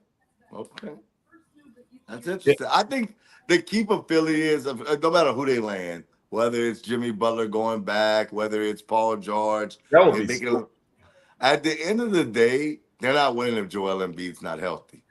Joel Embiid has to be healthy, and that's a major red flag to me. That's why I said if I'm Paul George, I would seriously consider going to Golden State, play with Steph Curry. I just think Golden State is so dead. I think you have zero chance of winning in Golden State. Really? If I'm Paul George, unless I'm staying with the Clippers, I'm going East because the West is too loaded, bro. Minnesota, Denver, Dallas, OKC. The Lakers are always in the mix. You could get the Warriors might return. Like I think the West is too loaded. You go East, you go Philadelphia. If you're gonna move, I think you do go Philadelphia. I think that they're the toughest contender to Boston if you join Philadelphia. Milwaukee's chemistry isn't there yet. What about the Knicks? See the Knicks, I would consider them. But do they even have anything to give anymore? Like, I don't know. They could give Julius Randle. I'm not saying that's what you want, but Randle has a big contract. So I do think he'd be their best player. What do y'all think about this? Maybe just nostalgia. What do you think about him going back to Indiana? Not bad. I don't know what they would have to give up to get him. Yeah, exactly. I know maybe I'm by myself on this, but I just really feel like, bro, you have a chance to play with Steph Curry, bro. You take that chance. Yeah. Or what if he went back to OKC? If I'm OKC, I don't take him. Yeah, I know that sounds crazy to some people. I understand what you're saying, X. If I'm the GM of OKC, I'm not messing up what we got. We were the number 1 seed without Paul George. I would feel like you give us another year, we're gonna get this thing right, maybe 2. I don't want Paul George. I don't need your contract on my books. You can go play for somebody else, big dog. We respect. We loved you when you was here. We good though. I don't think he ever should have left OKC, to be honest with you. I think that was a big mistake for him. Well, I think what did it was LA's home, really. Yeah. I think LA being home and him buying the Kawhi, we gonna win together thing. I think that's what sold him. But had he stayed there and him and Russell Westbrook and they had just gone ahead and built around them two, I think the same kind of success we see in OKC right now, they could have had 2 years ago. Okay. I don't know, man. So you feel like the best spot is what, Indiana, I guess? The best spot for him, I believe, is the Lakers. But yes, right, the Lakers. You did say that. And yeah. Yvonne thinks it's Philly. Yep. And I'm gonna say I stand on it. Golden State, man. I do. Yeah. I think that obviously Clay didn't have the year that we all expected, but he was still, I think, like 17 a game. I think he shot. I think he shot better than most shooting guards in the league. You get Chris Paul off the books, you get him there. I would re-sign Clay, and I would just tell Clay we have to take a little bit less and try to bring Paul George in. Try one last run. I actually don't think Clay's coming back. He may not. But I heard a team that's interested, and I actually think it's a good fit. Dallas. Yeah, I think that would be a great fit for Clay. Yeah. I do too. Don't let Dallas or like a Denver get a Clay Thompson. Yeah. If Denver gets him, that wouldn't even be fair, bro. What he doesn't need to do is go to a terrible team, takes a whole bunch of money and go to Detroit or some shit like that. I heard the terrible team that might offer him is Orlando. If I'm Clay, I'd rather retire than go play for Orlando, bro. But they're not terrible. They're not they not the bad. I'm playoffs. saying it's terrible for him at this stage of his career. Well, here's what I'll say, okay, to counter that, because we always talk about this. Me, you, Steve, we always talk about this. Clay got his rings. Why not get the most money you can get right now? You're about to retire. Regardless, his legacy's locked. Right. He's And a if he Hall of does, Famer. and if he does anything for a Detroit or Orlando, and they win any kind of series in the playoffs, you're looking like, man, Clay really is that dude. So I would take the money if I'm Clay Thompson. If I'm not gonna resign with the Warriors, I'm taking the most money I can get. I'm not going to Detroit. I don't give a damn what they offer me. So if they offered you 4 years, 200-something million, you're turning that down? Bro, the only way I take it is if I only plan on playing one of them years and retiring. I'm not finna go out there. You're not sending me to Detroit to die. I'm not. No, I'm not going out there and being miserable for 3-4 years, man. Think about how the culture, the different culture they're going in from the Warriors to the Pistons. I'd rather take just a little less and go to Dallas and be a contender. Yeah, I'll go somewhere like that. Okay, but here's my counter to that. And he's made enough money. I mean, he did. So let's just say they offered him like $30 million a year in Dallas, right? But that's a lot of money. But if Detroit offered him 50, dog, what? I still go to Dallas because I stay relevant. Okay, here's my second argument to that. If Dallas don't get back to the finals, who they blaming? They're not blaming him. They're gonna say they were better without you. You didn't bring nothing to the table. That was a waste of money. Luka would still get the blame because we He don't would get the majority of the blame. because we don't expect Clay to be Clay anymore. But I just feel like it would be like, oh, he's done, he's washed. But if he would do like something like Chris Paul did. Chris Paul went to OKC, did okay. Chris Paul got another contract other places because he bought a team that was not what we expected to do something. I just think I would go with I'm not worried about all that. Give me my money at this point. Man, I'm not going to the Pistons. I got 40 things. Bro, I'm not going to the Pistons. I'm not going to the Wizards. I'm not going to neither one of them damn teams. There's nothing you can do to get me there. I look at somewhere like Houston. Like Houston, that's probably as bad as I'll go. I'm not going anywhere under Houston because Houston, I think that they got something cooking over there. I might go over there. Hell, he might need to look over here and see what them Pelicans talking about. See if we can't throw him a little something, man. Come on down here and regain your swagger. At least be Well, speaking of New Orleans, they're on the clock. That's what made me think about it. Let me ask you this: if the San Antonio Spurs offer him the max for 4 years, I would go there. I would go there too. I would go there because I think they're on the verge of being a playoff team in like a year or so. Soon, if they get those draft picks to work out and you get a Klay Thompson, you could be a 6 seed in the West. You could definitely be a play-in team. They're gonna be a play-in team next year with adding him. Okay. I would go to somewhere like that. Yeah.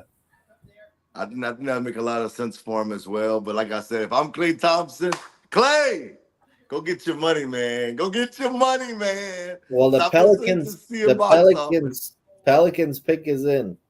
Let me see what the Pelicans take, man. I'm about to, bro. One of my favorite I think they're gonna go center. I think they're gonna take a center though. Yeah, because they're not gonna sign Valanciunas back, unfortunately. Yeah, I agree. Okay, I'm on. So I always use the Twitter search engine because I think it's great. The rumor is they're taking the Baylor center Missy, Okay. but Okay. that's the rumor. Yeah, they went with him, Baylor center. Yeah, he just had him on the screen. Now let me tell y'all something. I created a Twitter. I don't got no followers, nothing. I just created to use the search engine. Bruh, the Twitter search engine is the best ever. No, Twitter is Like, fire, bro. I don't know. it's You so need to be on Twitter. that search engine is so quick and so good. And like for example, Sundays, right? When I'm out somewhere and I hear Jonathan Taylor scores touchdown, you literally just go on that search engine, Taylor touchdown. You pull it up, it immediately pops up. Like I love it. It's so nice. Yeah, it's that center. Man. You look huge. He looks huge. We got our shooter last year. Now I guess we're going with rebounding and defense. We got to, man. And with the way the league is going, you need somebody that can rebound the ball and play defense, man. I mean, pairing them up with Zion.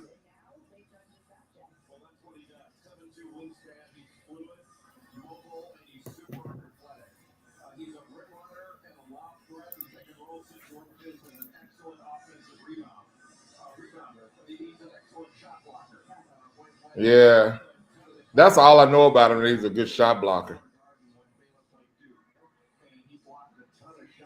I just feel like, let me tell you what I think. And look, I'm a Pelican fan, so you know I'm going to always keep it real. So, the Zion draft, we drafted Jackson Hayes. Yeah. We let Jackson Hayes walk. What you think? Tell me what you think when you look at him. Jackson Hayes, that's automatically, that's what I thought. That's all. Automatically, that's what I thought. But I'm Jackson Hayes wasn't a big shot blocker in college, though. He's athletic. You know, I think that for sure, but Jackson Hayes super athletic. Jackson Hayes he could catch a lob. I think that's what we need. We need the point guard to throw the damn lob. We don't have That's why we need a point guard. That's Right. why it's so important for us to land a Trey Murphy or Trey Young or DeJounte Murray in this draft. In trading for Brandon Ingram. Shout out to Chris Winfield, man. We appreciate you, big dog. We appreciate everybody that's in the group, the chat, whatever, tuned in. If y'all can, if you haven't yet, man, go subscribe to the channel, man, on YouTube, man. We definitely appreciate everybody that subscribed. Bigger and better things coming. I was talking to some of my homeboys today. Hey, man, we might have some things in line. I'll talk to y'all off air about that, though. Some fire stuff. We might have some people coming on here to do some predictions for the NFL draft. I ain't going to tell y'all no more than that, but just be on the lookout for some fire stuff. Let's go. Oh, we don't need them, X. I could just tell you who's going to be a stud. Oh, my God. No, you the worst at fantasy. Oh, my God. Hey, the Suns are up. The pick is in. I think this is the Suns' last pick for like the next 7 years that they have for the first round. This is crazy, bro. The Suns, man. Do they trade KD at this point, man? Hell yeah, man. You trade KD. Hell no. Bruh, get KD ass out of there. You're not doing anything with him, bro. Let's get what we can out of him. Let's get some picks back. What they're missing is a point guard. If I'm them, go back and get Chris Paul, bro. They need a point guard. Yeah, because Chris Paul, the only problem was Monty, right? Monty and Chris didn't get along, huh? Yeah, I think so. So I think they need a point guard. I think they'd be straight because think about it. Before they got Bradley Beal, they had KD, Booker, and CP, right after KD got traded there, but it was way late in the season, so KD only played like 10 games for them, and they only lost in 6 Oh, games to Denver. wow. Real quick. Denver has the 22nd pick. Oh, so Phoenix traded? Yep, the Nuggets are sending Phoenix the 28th pick in the 56th and 2 future seconds, according to Wojciechowski. Wow, who do they want? Who are they going for like that? Denver wants somebody.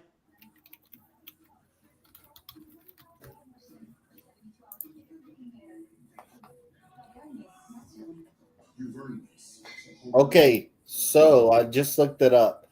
The Suns, now that they traded this pick too in the first round, their next first round draft pick is in 2031, bro. Wow. Bro, you gotta trade KD. Get some draft picks, bro. There's no way you can survive like this. Yeah, their next first round pick is 2031. That means, bro, they gotta win a title. I think Denver's gonna take. I wouldn't be surprised if Denver goes Filipkowski, honestly. I can see it. What Oh, about Isaiah I Collier? like Terrence Shannon here. I can see it, but what about Isaiah Collier? He was the number 1 player coming out, and he went to USC, played with Bronny. He was a freshman, but he can go. I think people are sleeping on him too. And in a backup role, obviously, because Denver's just looking for depth at this point. They What if need Denver- depth. What if Denver goes Bronny?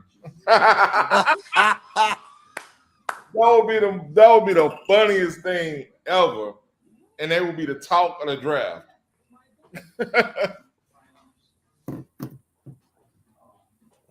I don't think you trade all that for Bronny.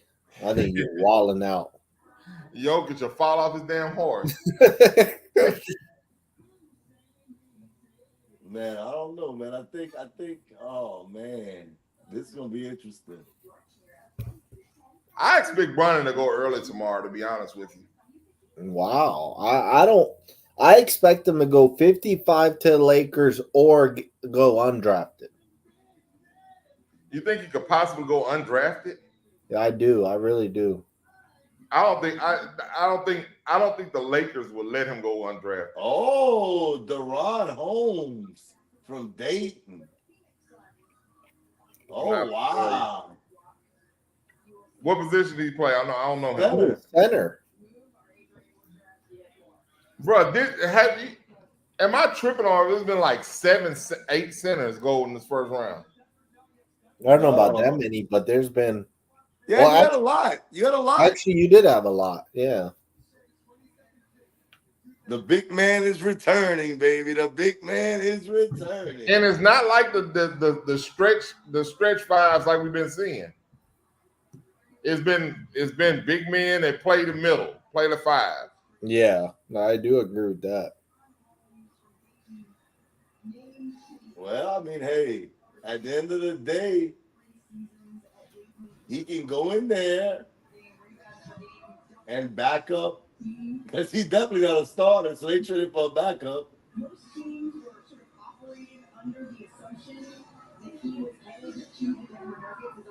That's awesome, though. Also, where does Guy Keel go, bro? Oh, this ain't nothing new, y'all. Come on, y'all. It's Keel, for God's sakes. Shut up. So y'all think this guy's NBA ready? I look at his build. He looks a little no diddy. He looks a little thicker than the other centers that have been going. So I think his body might be a little bit more ready for the NBA game. Really? Oh, talk your stuff, Keo. This guy could score in multiple ways, though. I think that's why they went after him, because I feel like they think they want more, scoring around Jokic. Damn, he had a really good year. 28 and 2 blocks with 55%. I mean, I saw him play one game because VCU, my alma mater, is in the A10 with Dayton. So I saw one game, but I didn't realize he had that good of numbers. Oh, he loves VCU. Watch you. Calm down. Calm down. You know it's big LSU over here, man. Calm Cool. that down. What up, Keo? What up, man? Hey, man. What's up, man? What you thinking? You know, I know you. I don't know. I can't even call you a Warriors fan, but I know you're a Warriors fan. What you think about Yeah. Paul George possibly joining Steph Curry? I think that's an upgrade, man. Oh! It was on this show. Gio announced when you want to talk about box office, the intangibles, the it factor, the very first person he ever said that about was Paul George. Yeah, man. I don't know about this guy, Keo, man. I don't know if he likes his own teams anymore. LSU plays USC soon, and he hasn't even mentioned anything about USC. He better not. Who? Yeah, exactly. Let's use my second home, so I'm not gonna cap on that. Yeah. Yeah, man. I met Second home, he's been in Lafayette twice. I met the real tiger. I met a real tiger there. Yeah. A live tiger. Hey, and Keo said it's his second home.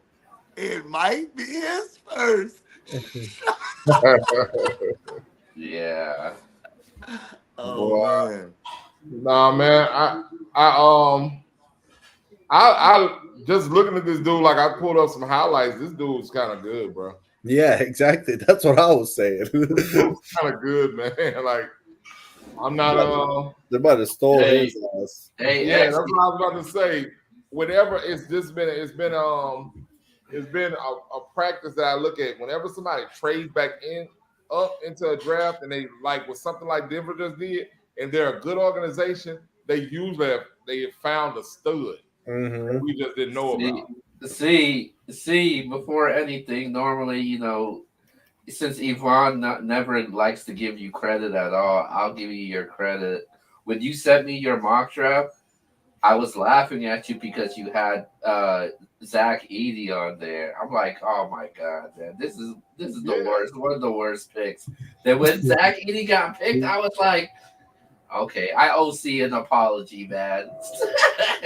So I give that to you, man. Just pay attention. I'll teach you. Hey, who got the most picks right, Keo? I don't know. I gotta check. Was it you, X? It's either me or C. I know I got more than Yvonne right. Yeah, I only got the first 4 right. Let me see. Damn, X got the most in the NFL draft right, and the Yeah. Yeah, well, he beat me in the NFL by 1 pick. The crazy thing is, I had no. I looked when we did the draft. I think you had 9 first rounders. I had 8. No, I'm thinking about something else. Hold on. Do the Knicks have next 2 picks after Milwaukee? Yeah, 24 and 25. That's what I said. I said, bro, they can afford to blow one on Bronny and throw the house at Bron.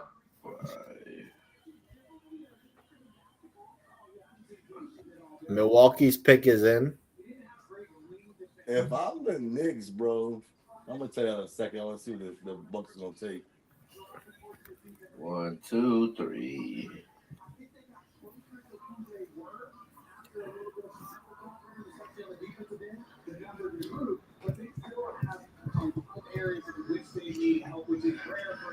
Doc Rivers, bro. I wish the NBA would take the NFL format and truly reward the worst team with the number 1 pick. The only thing about that is you got because teams that be tripping, but they be losing on purpose, man. Yeah. Yeah, I mean that is a bad thing, but it does force more parity, though. Well, we say that, but the NBA, man, the last couple of years, it's been a different team winning every year.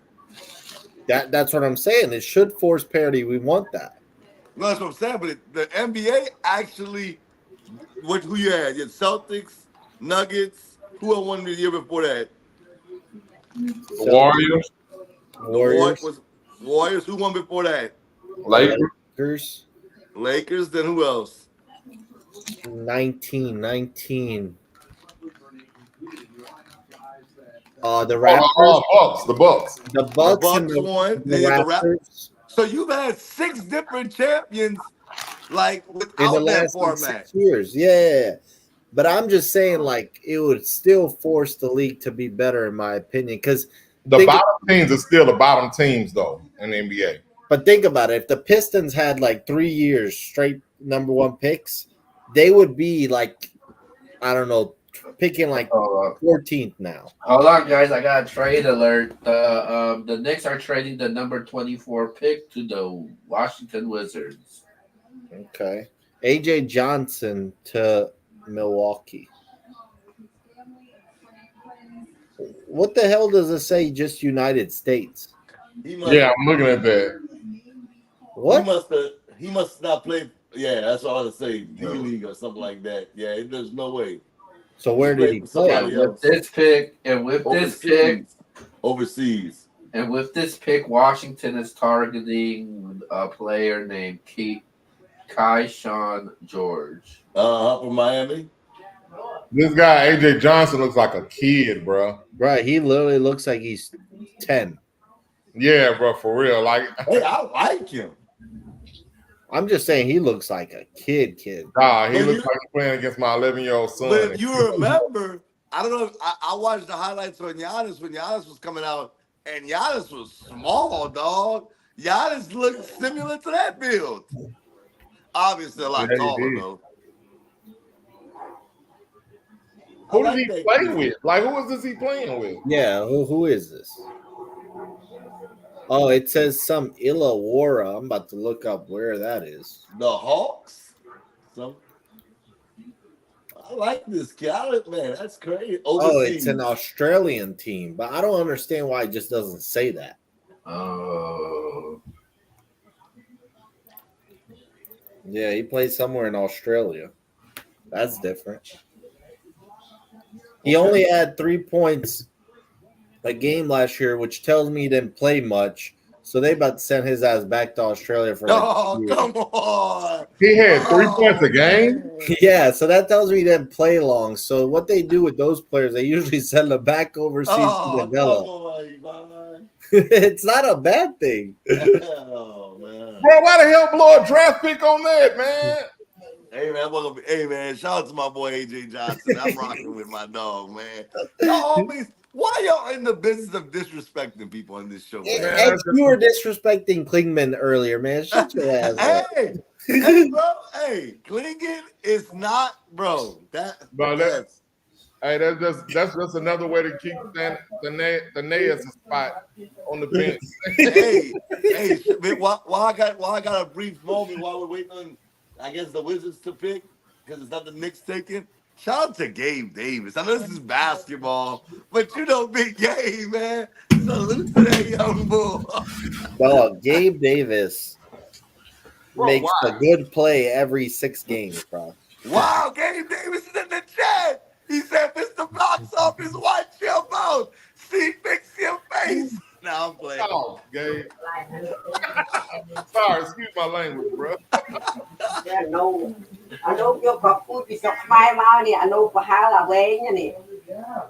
Bro, the thing is, I don't.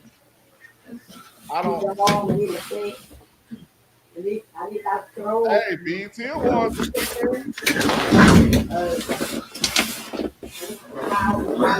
Yeah, sir.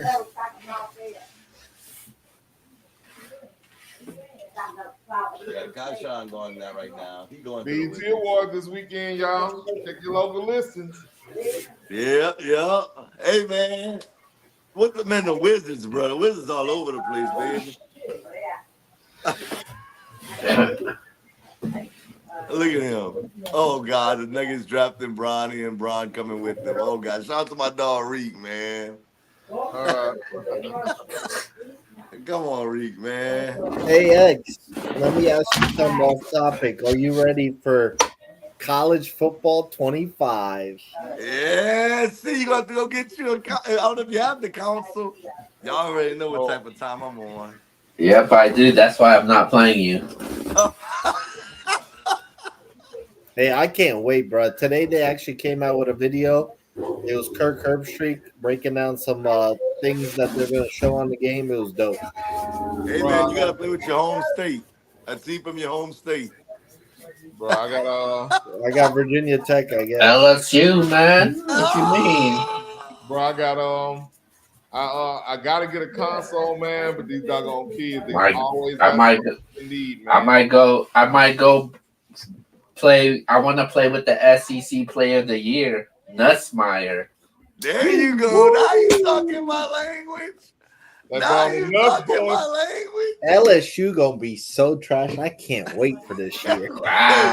It's basically gonna be and this college season is gonna be a repeat of last year, bro. Where Texas again better than LSU. Hey, bro, you I'm fucking seriously down it. reckless. Welcome to the SEC. Hey, we gonna be all right. You gonna be so mad. You are talking crazy Hey, right now. y'all now gonna be better than Texas. Bruh. What is wrong You with you, talking- bro? Bro, our only problem was our defense, and our defense is going to be 10 times better than it was. And now you lost everybody on offense, so that's gonna be the new problem. Oh man. Hey, man, we reload, bro. Hey man, Kyrie Lacey's gonna take that next step. Nuts. Man, listen, bro. Y'all are tripping, bro. Hey, Hey, X, man. like you like to do. Hey, you know what? Hey, we not doing that on live. Shake my hand. Shake my hand. Texas is gonna be better, bro. Hey, make it light on yourself. Hey, man, this big LSU over here. I'm not backing down, baby. Hey, I don't care. Anybody else, I don't care. I'll humble myself. I'm not humbling myself. Texas will have to humble me. I got LSU. What we betting? $100. You got to bet. You got to bet. Hey, hold on. Just so we clear. What is the bet? Because I just want to be clear on this. They could vote. Texas could have the better record, be higher in the playoffs, but LSU can go further. So what are we betting? Better record, or we betting who goes further? Well, I mean, I think it kind of goes the same way. So I'm betting either way. I think Texas is going to actually go to the playoff. I don't think LSU is, but that would mean they have a better record. And So go hold further. on. So you're gonna give me that bet? What's the bet? So you're telling me Texas is gonna have a better record and they're gonna go further in the playoffs? Yeah. So if they don't do both, I'll win the bet. I mean, They just drafted another little boy with a mustache. Hey, I just want to make sure I'm clear. Like let's just put it out there. I just want to put this out there. Let's say Texas goes 12-1. okay. LSU goes 11-2. Okay. But Texas loses in the first round of the playoff, and LSU goes to the second round. And let's say they lose the second round, I would win the bet. Yeah, that's okay. I'm with that. Okay, so I get both. So they have to be both, but Texas has to be better both ways. Right. Because you know Oh, Texas God, is this gonna have a is- better record, so you're just gonna hope that LSU goes further in the playoff. It's 12 you got teams this to year, stop right? that. 12 teams this year. And let me tell y'all the only SEC teams to make it. Texas, Georgia, Ole Miss is gonna make it. Maybe Tennessee, but LSU's not. Bro, you All might right. have LSU and Bama. Both of them. Alabama also might go over LSU. Rick says he bets Miami will have a better record than LSU. Oh, I'll shake my hand, shake your hand right now. That's trash. Cam Ward going to Miami. Oh God. They might be better than LSU too. Oh God. Reek just talking now. Reek, who's your team? Let's talk about that. His team is Miami. Oh God. Y'all gonna be so mad, dog. Your quarterback, he might be Hey, crazy. let me tell y'all something, man. Usually, outside of when Burrow was left, the year after LSU had the stud quarterback, we win the national championship with the next guy. It's happened with after Rohan Davey left, after Jamarcus Russell left, Hey, we man. won the national championship. Hey, after- y'all don't know better, so don't worry about them. different. This Hey, is Reek. different college football, bro. We got a 12-team playoff. We got NIL, and we got our quarterback coming back. Y'all in trouble. Hey, Reek, Our I just want to make sure we he clear. sucks anyway. He's not even 'Cause good. Like I see Reek No. got the handshake, so I want to be clear. Reek, we're gonna talk off air because or you can come on here now, but we're not doing that. Y'all playing the ACC. Y'all record may be better. We playing the SEC. It's a different type of, that's different. But we'll talk off air because for sure if we play Miami, we gonna smoke them. oh yeah. Yeah, man. Hey, I man, grew y'all up. get I us grew off up in the this '80s. I basketball grew up as a tip. Miami fan. Pause. But when I actually learned about football, I made the leap back home. There you go. There you go.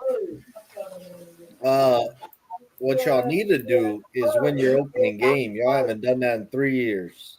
Shake We my going to hand. USC. Shake my hand. Shake my hand. Y'all not playing Florida State, luckily for you. Hey, shake my hand. Hey, I was willing to bet on that one too. I was wrong, but I was willing to bet it. Y'all will beat at USC though. I don't believe in anything they doing yet. Talk that Tiger talk. Hey, Keo, new show alert. Tiger Talk. Let's go. I need to probably go up here, baby. Y'all gonna have a lot to talk about this year. Tiger Talk with the sports junkie and the trendsetter. Oh, wait, hold on.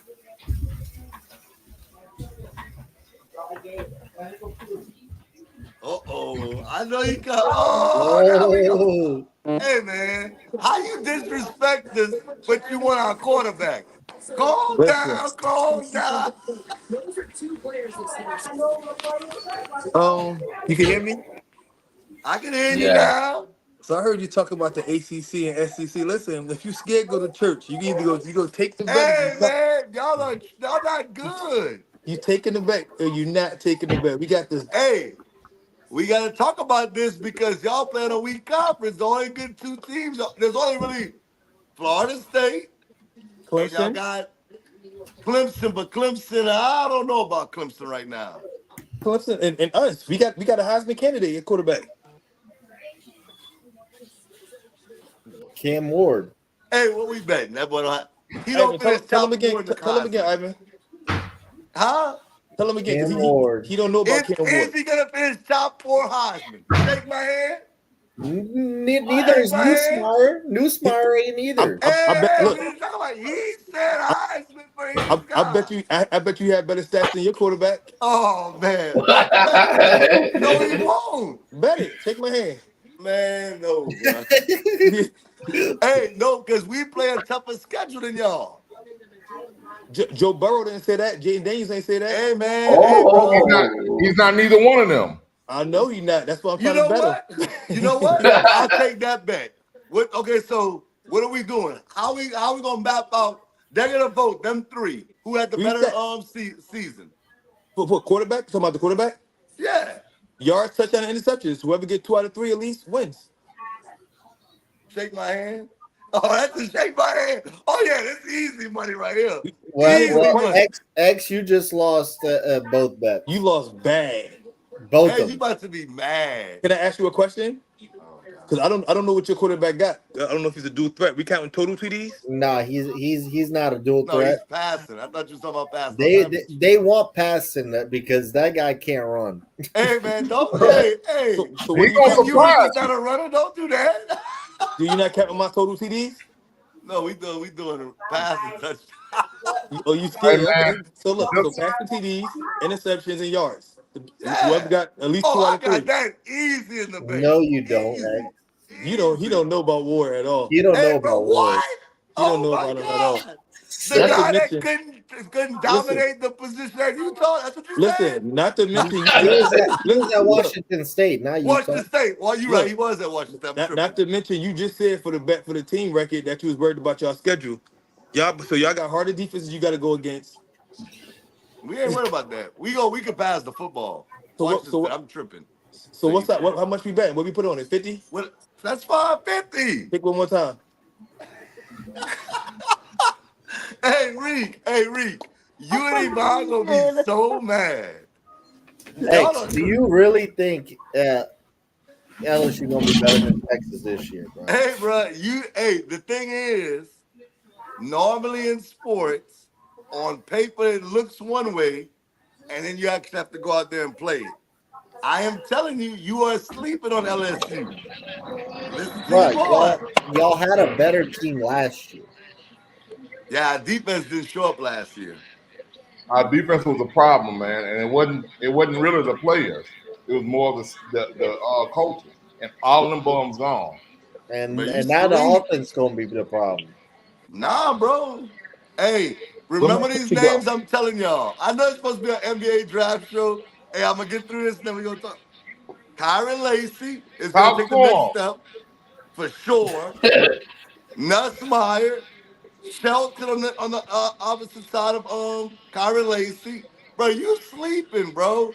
Our tight ends is nasty. Our running backs are nasty. Y'all about to see, bro. Y'all are talking Hey, crazy right he ain't now. saying nothing. He Texas ain't on saying nothing about his offense is quarterback. better. He ain't Texas saying nothing about his. Nussmeyer, the nuts bust. Hey, Texas better on offense. We got a better quarterback. Okay. We got a returning running back, CJ Baxter. And our receiver is Isaiah Bond, who's Alabama's best receiver last year. He's better than Lacey or whatever the hell you said. I disagree. Oh, No, he's not. let me add this to it. Go look it up. Who got the best O line in college football? Top Texas. form. LSU. Go look at all the rankings. All the Everybody's gonna tell rankings, you. all the rankings are LSU or Texas. So Bro, that's come a on, toss up. I think No. Texas got the best offensive line in the country. Bro, hey, I'll bet you this. LSU has the first offensive lineman taken in the draft. Will Campbell, he You was already Padres World know. Tours. Hey, but that's not enough. He was there last year, and it ain't help y'all. Hey, So bro, you gonna see. Our offense was fine last year.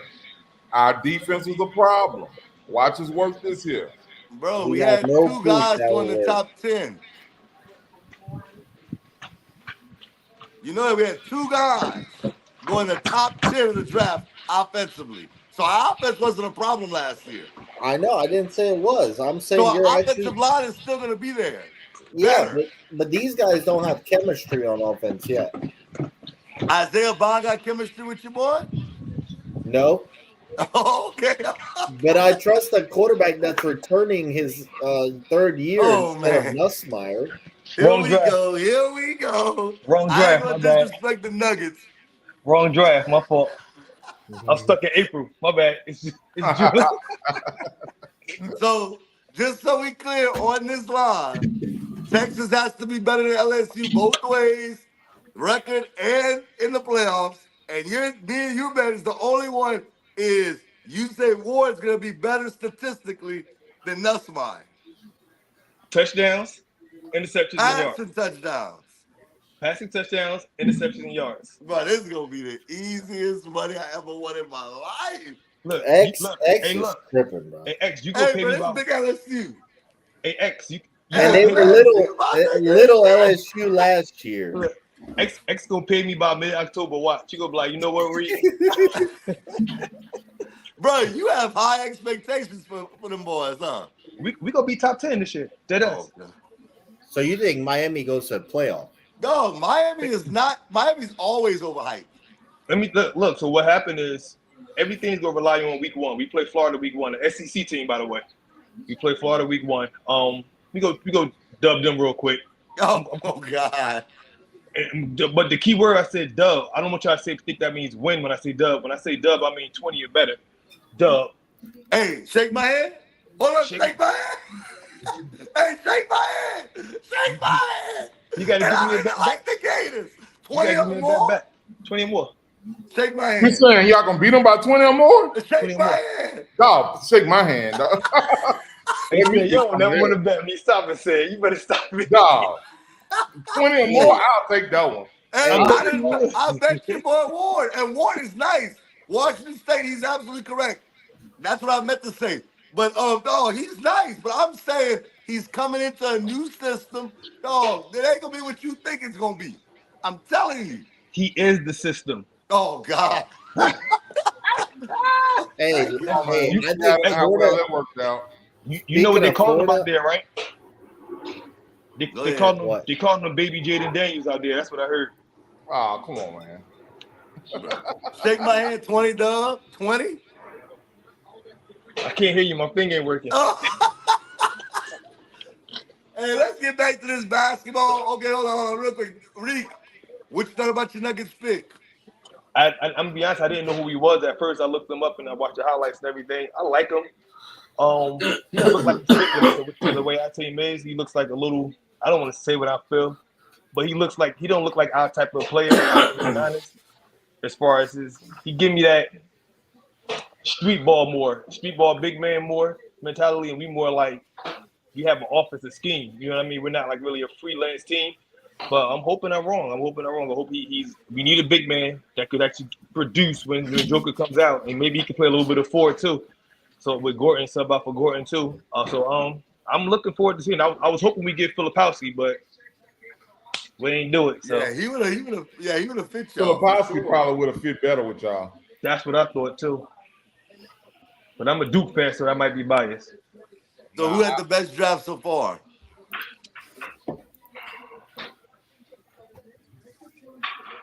Honestly, I can't say they had the best draft, but I really love Memphis pick. I think they better need. I think Zach Edey's going to be better than people think, and they better need like they need a big man. Like I think he's an easy walking double plus whatever blocks he get 3-4 blocks a game, and he's an easy walking double if they give him the minutes. You give him the minutes, he easy go get you 12 and 10 to me if you ask me easily.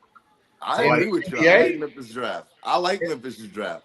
In the NBA, I think the bigs punish him. I think he Punish? Hell yeah. I think he's gonna be terrible. Wow. I think he's gonna be terrible in the NBA, man. Wow. I don't think he doesn't have the skill level to compete with the bigs that are in the NBA right now. What does he have to do as a 7'4" man other than get rebounds, putbacks, and block? I feel like he's a big guy, but I think you got athletic centers like Adebayo that's gonna eat on him. What happens when he does have to play the Joker? You know what I'm saying? You got It's the same thing that happened with everybody else that guard him. That don't count. Like nobody guarding Joker. okay. I mean, yeah, that's what I'm saying. I'm saying so it's people like that I think he's gonna get dominated by. Oh yeah, him, Embiid, they're gonna kill him, but the rest. I see what you're saying with Bam because he can move. He's pretty quick, but that's 3 out of how many matchups? Like you know what I'm saying? Like I don't think he's gonna be a dominant player in the NBA, but I could easily see he get like people like Claxton. Claxton don't do no moves. Claxton gets pick and rolls and putbacks. Yeah, Like, you know what I mean? I think Claxton's even better than him. Then you got Wemby, you got Chet. Like these are the guys that he's going to be going against for years. if he could be Valanciunas, that'd be good. Valanciunas is perfect. That's perfect. Yeah, I agree. That's perfect. I think Valanciunas can shoot better than him. Yeah, he can. I think he's being hard on Edey. I like Edey to Memphis. I think that's a great pick for I think Memphis. it's a great pick. They small. I think that it was one of the best places he could go. For sure. I think that was a good fit for him. For sure. I think that for him to be successful, he would have had to go into the right spot, and that may be the right spot for him. Think about it. What Ja do? Ja get to that rack, dish off. He's sitting right there in that block. Yeah. I just don't see him being aggressive enough for the NBA. I don't know, man. Like I have to actually look at the top centers besides the ones that we just named for him to see how he would match up with them. But I just don't see him running. The pace of the NBA is a lot faster than they played at Purdue. So for sure. him having to keep up with them running the ball, not running the ball, but running up and down the court like that, I think he'll be kind of a liability. Valanciunas I think Valanciunas may be the height. That might be the height of his production. The best he could probably be in the NBA. I can see Herrnstein. Herrnstein, I can say his name that played for the Knicks. No, he's better. He's way better than Edie, man. Really? Hey, now you disrespecting Edie right very now, So bro. I like Harrenstein. I liked him. I think the Knicks got them one with that one. Nobody liked him until this year. Nah, I didn't like him until this year. Yeah, right. But I mean, I'll freely admit that. But he does not. I can't see him being. I just can't see him being super successful in NBA. Like in college, he was probably the best player all year. For sure. But coming right in, if he was that good as he really as being the best player in college, he should have been in the top 5. You would think that the top player in the NBA in the NCAA would go top 5, but I don't think anybody had him in the top 5. Who's the last dominant college big man that was like not picked early? What did he do in the league? I really don't know, but I know it's somebody that was like a dominant big man in college, but they didn't get picked because they wanted that big man that could shoot and all that. It got to be somebody, and I can't put a name to him. Like it got to be somebody that was good in the league. Good in the college, but he got to lead. Like what did he do in the league? I can't figure nobody. I'm trying to think of every team in my head for some quick stuff. Hey, Keo, you remember when Jasper said Frank Kaminsky was Dirk 2.0?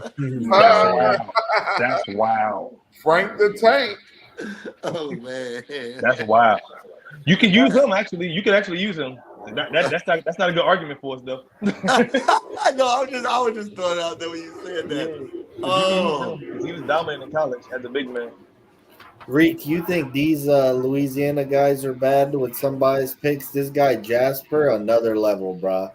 What was that, Keo? What did Jasper say one year about that point guard? I forgot his name, but he was Russ Smith. He said Russ Smith was going to be the best player or best point guard in the league or some shit like that. I lost it when he said that. He should be the number 1 pick in the draft. Hot take guy. What? He's a hot take guy. Jasper, hey, that guy Jasper's a comedian, bro. Bro. I'm trying to think what Reek said. A dominant big man in college that was really good in the league but wasn't picked like early. That wasn't picked early. Because I mean, Jokic didn't play in college. You can use the Plumlees, maybe the Plumlees. Mason and Miles Plumlee. I feel like Mason was. They're okay. Mason was pretty tough in college his last couple of years. No, but that worked out in the NBA though. Yeah, I think he had a pretty good. He has a good career. I mean, he wasn't dominant, but he's a suitable. Okay, I would say. Well, Minnesota's picking now, and then it's Denver again. Oh, Denver one? They're about to be after Minnesota. I think Edie's ceiling though is I can't pronounce his name. I think his ceiling is descendant from the Bulls. That's his. If he reaches full potential, I think that's his ceiling. Develop a little jumper. No, his ceiling is Rasho Nesterovic or Slava Medvedenko. Okay, so Derek Lively. You disrespecting him. Derek Lively last year was 12th pick. He was trash in college though. Yeah, he wasn't great in college. Yeah, that's right. I'm literally looking at last couple previous drafts trying to figure out a center that wasn't immediately picked like top 3. Like Chet, for example, was a 2nd pick. Yeah, was good. Though. Yeah. We're not doing that. Chet Yeah. was hey, don't do that, Keo. Don't do that. No, come on, man. Don't get off of me, man. Didn't Chet have a big man with him at Gonzaga that was dominant? At the Yeah, time? he did. I forgot that fool's name too. With the headband. Yeah, with the mustache. Yeah. Oh, did he get drafted though? His name. Okay, Evan Mobley was top 3 pick. I didn't see it in college. I didn't see it either in college. But you said somebody that was dominant that got drafted late Right. and was still decent. Well, usually they won't be drafted that way. typically big man. There's somebody out there we missing. Oh, James Wiseman was a second pick, but he was good in college, though. But Yeah, he- I mean that's what he's saying. He's saying that usually if you're good, that's what I'm saying. I'm sorry. If you're good and you're a big man in college, you usually go top 5. So right. But not going top 5, I think that says a lot. I think it's more now, like in these last 15 years, that they want big men to be able to shoot, stretch, and I think that like Edie, being that he's not a stretch shooter, he can't shoot the ball like that. That he's gonna fall because they think the league ain't that, but realistically, I think the league is slowly getting back to big men getting in there, getting that work in again. Hey, I just mentioned to the guys, man. I think it's like seven centers that have been taken in this first round that are all textbook centers. They're not the stretch 5s that we've been seeing lately. Right. They actually back to the basket, walk you down, back you down, rebound and block centers. You know who was good in college, but wasn't drafted high, but he wasn't a center. He's like a power forward, was Draymond. Yeah. I didn't really know him in college, honestly. Yeah, he was good at Michigan State. Oh, I remember him in college. He went to the national title game against UNC. Yeah, he was good at Michigan State. He was real good in Michigan State. Ryan Dunn. When he went to Golden State, I was surprised that he didn't start immediately, but they had what's the guy's name? The white guy. He was pretty good at the time too, man. Where? Michigan State? At Golden State. No, when Draymond first got there. Andrew Bogut? No. Lee. Oh, David Lee. Yeah, David Lee. Yeah, David Lee was dope. But Lee got drafted high too. Lee was good in college too. Yeah, no, I'm saying, but he was there. I thought Draymond was gonna start when he got to Golden State, but Lee was there. But they eventually moved on and traded Lee to New York or somewhere. And then he just fell off the face of the earth. Yeah. What's it called? Reek. So I'm looking at 2017 NBA draft. Bam Adebayo, 14th pick. That's a good I don't even remember him at Kentucky. Me either. Yeah, I do. I remember him, but he wasn't. I didn't think he'd be the scorer he is right now. He was good defensively though. And in that same draft, number 22, Jared Allen from Texas, who's actually been good for Cleveland. Yeah, that's a good. He was good for the Knicks. Yeah, I mean, and that's a good comp. He ain't doing nothing outside that paint. Get rebounds, block some shots, run the rim. That's not bad. Yeah. Nah, I mean he's better than Edney though. What they say? He's disrespecting Zach Edey. See, hate Zach Edey. You can say that now. You can say that right now. Hey, I think he'll be good, bro. Coming in the league. I'm looking at some of these drafts. It's easy to say that now, but when he was drafted, nobody knew Jared Allen wasn't supposed to be nobody. No, he wasn't. But I mean, he immediately made an impact though. Oh, Ryan Dunn from Virginia goes. Yeah, for the Nets. For the Nets, by the All-Star break, everybody was talking about the dude with the afro for the Nets, bro. That's it. So you said an impact. Yeah. Yeah, Edie can make an impact for Memphis for sure. And on what we remember what his impact was. His was blocks, right? He can score too. Edie can score. He can get rebounds. No, I'm talking about Jared Allen. Right, blocks. So the Jazz having a great draft to me. Where would we say Edie's impact will be? Blocks, rebounds, the glass. 11. Blocks. The Jazz got Cody Williams and Isaiah Collier. I like that backcourt. Hey, the Wolves got Terrence Shannon. Yeah. Shannon could score. Look at Keo. Come on, man. Let's not sugarcoat and bullshit to the people. This is the worst draft in NBA history, man. Oh my God. There ain't no damn superstars in this draft, man. There's no one that jumps out, that stands out. But It's Zero. one. Nobody. Not It's one person superstar. in this draft. There's one superstar. There's no excitement right now, man. We're Bronny not, James. our minds are not blown up right Bronny now James. over this damn draft right now. The Don't only person we're waiting for is Bronny James. That's the I'm only not. person I'm we're not waiting for him. Yes, We are you not are. excited. Yes, you We're are. not excited about this. Yvonne's not excited about Ron Holland. Freaking, we're not talking about the first two draft picks right now. We got to remember that though. Just because a draft doesn't have a big name does not mean the draft is bad. It does have a big name. Exactly.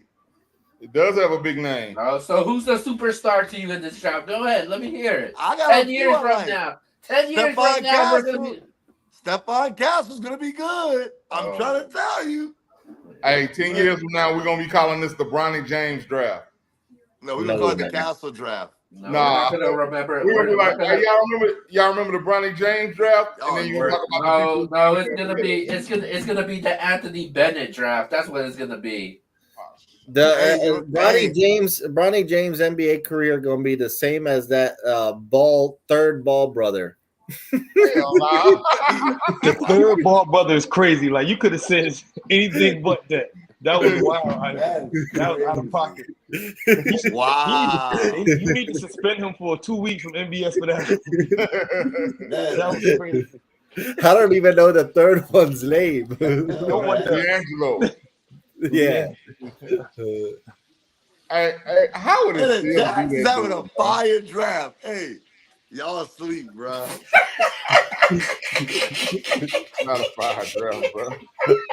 It's not. Hey, Come so y'all on, all man. laughing. Hey, Y'all all see, laughing. this guy from USC got drafted before Bronny. Oh, he was the best player on the team. He's the best. Yeah, he's supposed to have. He was He's the best player top on recruit. USC's team. Isaiah Yeah. Collier. Oh my He's the top God. recruit. He's the top recruit. Oh yeah. Yes. Yeah, he was tough. Bro, Yeah, the Jazz is doing things in Look- this draft, bro. Y'all Look sleeping. look how far we have gone. Isaiah Collier, like we're talking about Isaiah Collier right Hey. now. He might be a Hey, superstar. Okay, since While y'all we're love here. Bronny, A superstar. Stop Since it. y'all man. love- Top five from the Sports Junkie. Best 5 drafts so far. The Minnesota Timberwolves. I'm gonna go with them because they went in the top 10 and they feel the need and they got one of the better players in this draft in Dillingham. Pairing him up with Ant and the I rest like of the Terrence boys. Shannon too. Yeah, Ant, yeah. But that Dillingham one is the really one that gave it to us. Number 2. I'm going with the San Antonio Spurs. I know Yvonne's mad that they traded Dillingham for that 231 pick, but at the end of the day, they got Castle. I think we're gonna look back and say Castle was the best player in this draft. Coming number 3, Steve can fix your face.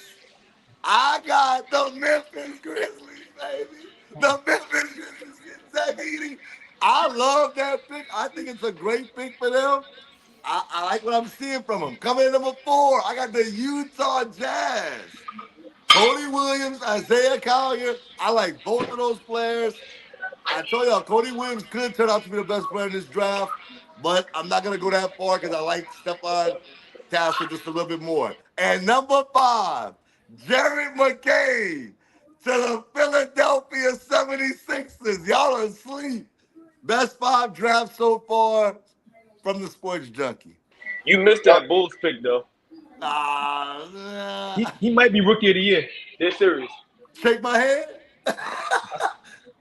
You give me your pick and your pick. I got is rookie of the year. Stephon Castle. I just told you I got Castle. And I got the kid from that went to the Bulls. Shake my hand. And I got Zach Edey. I Oh, got no, 2. you cannot. I get 2.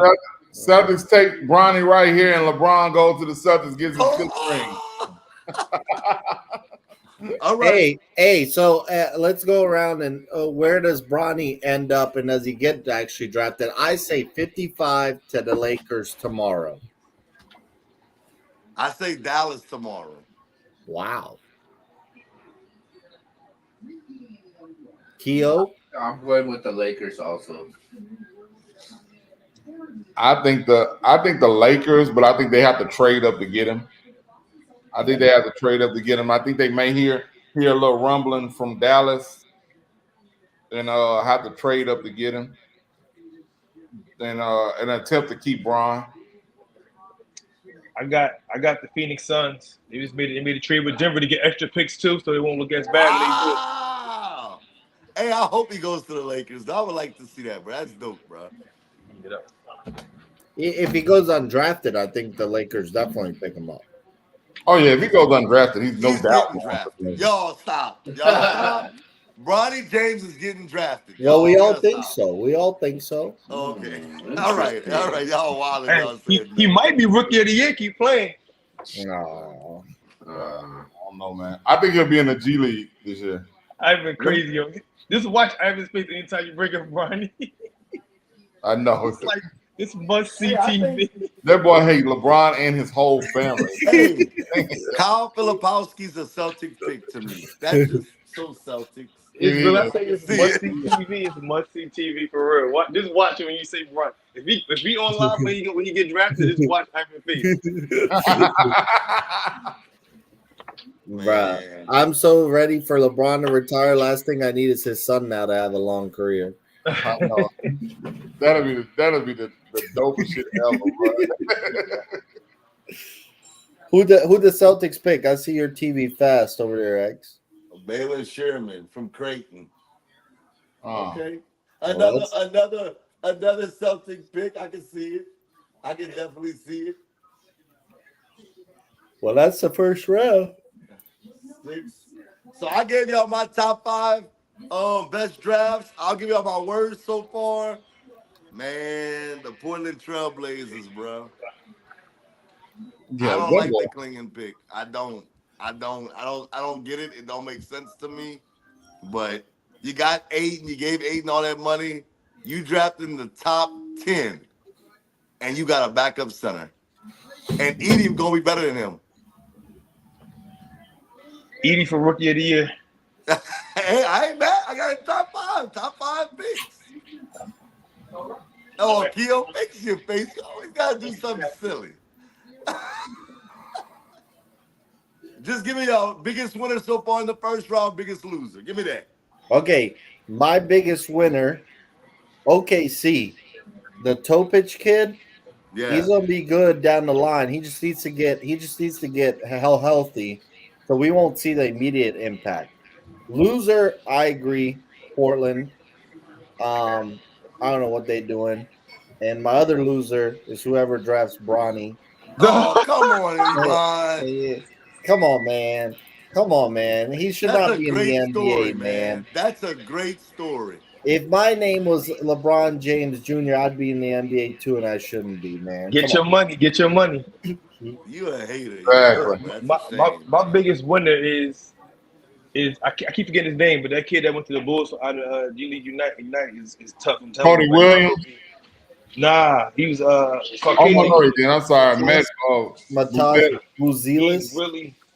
I'm telling you, he's really good. And the other guy, the other winner I have is I like that Topic kid. I think that's baby Luka, if I'm being honest.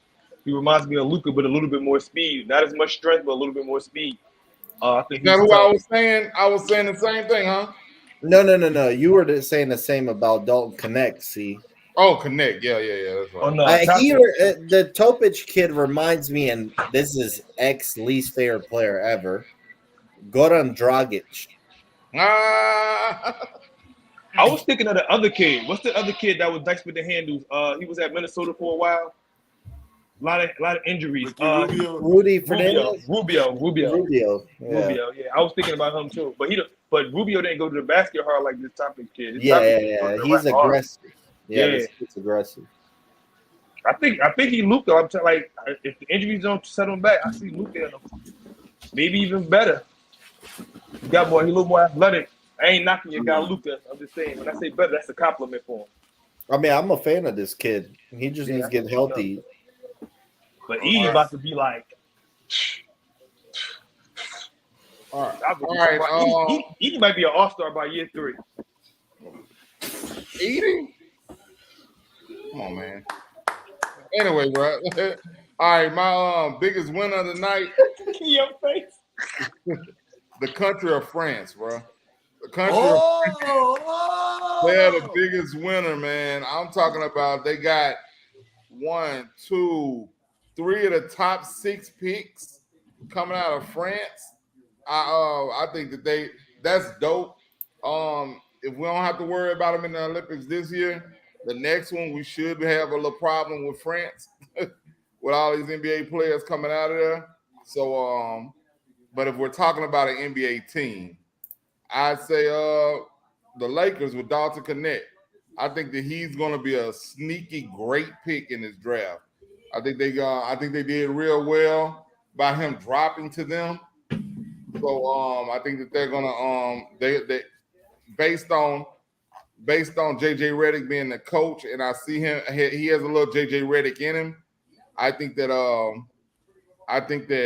they could possibly use him effectively and help their team tremendously.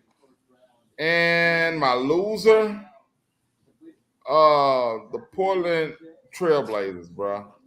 I have no idea what the hell they're doing. I think they think this fantasy basketball, bro, and they just picking players to trade them.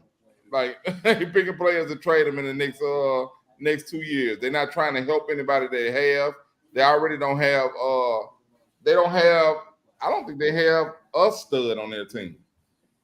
And I'm not saying that they were going to find him in this draft, but they could have definitely done better than they did in this draft. I think they could have definitely done better than they did in this draft. I think they just picking players out of a hat, man. And they guess whoever's in their front office is doing a terrible job. And see, tell us how you really feel, my boy.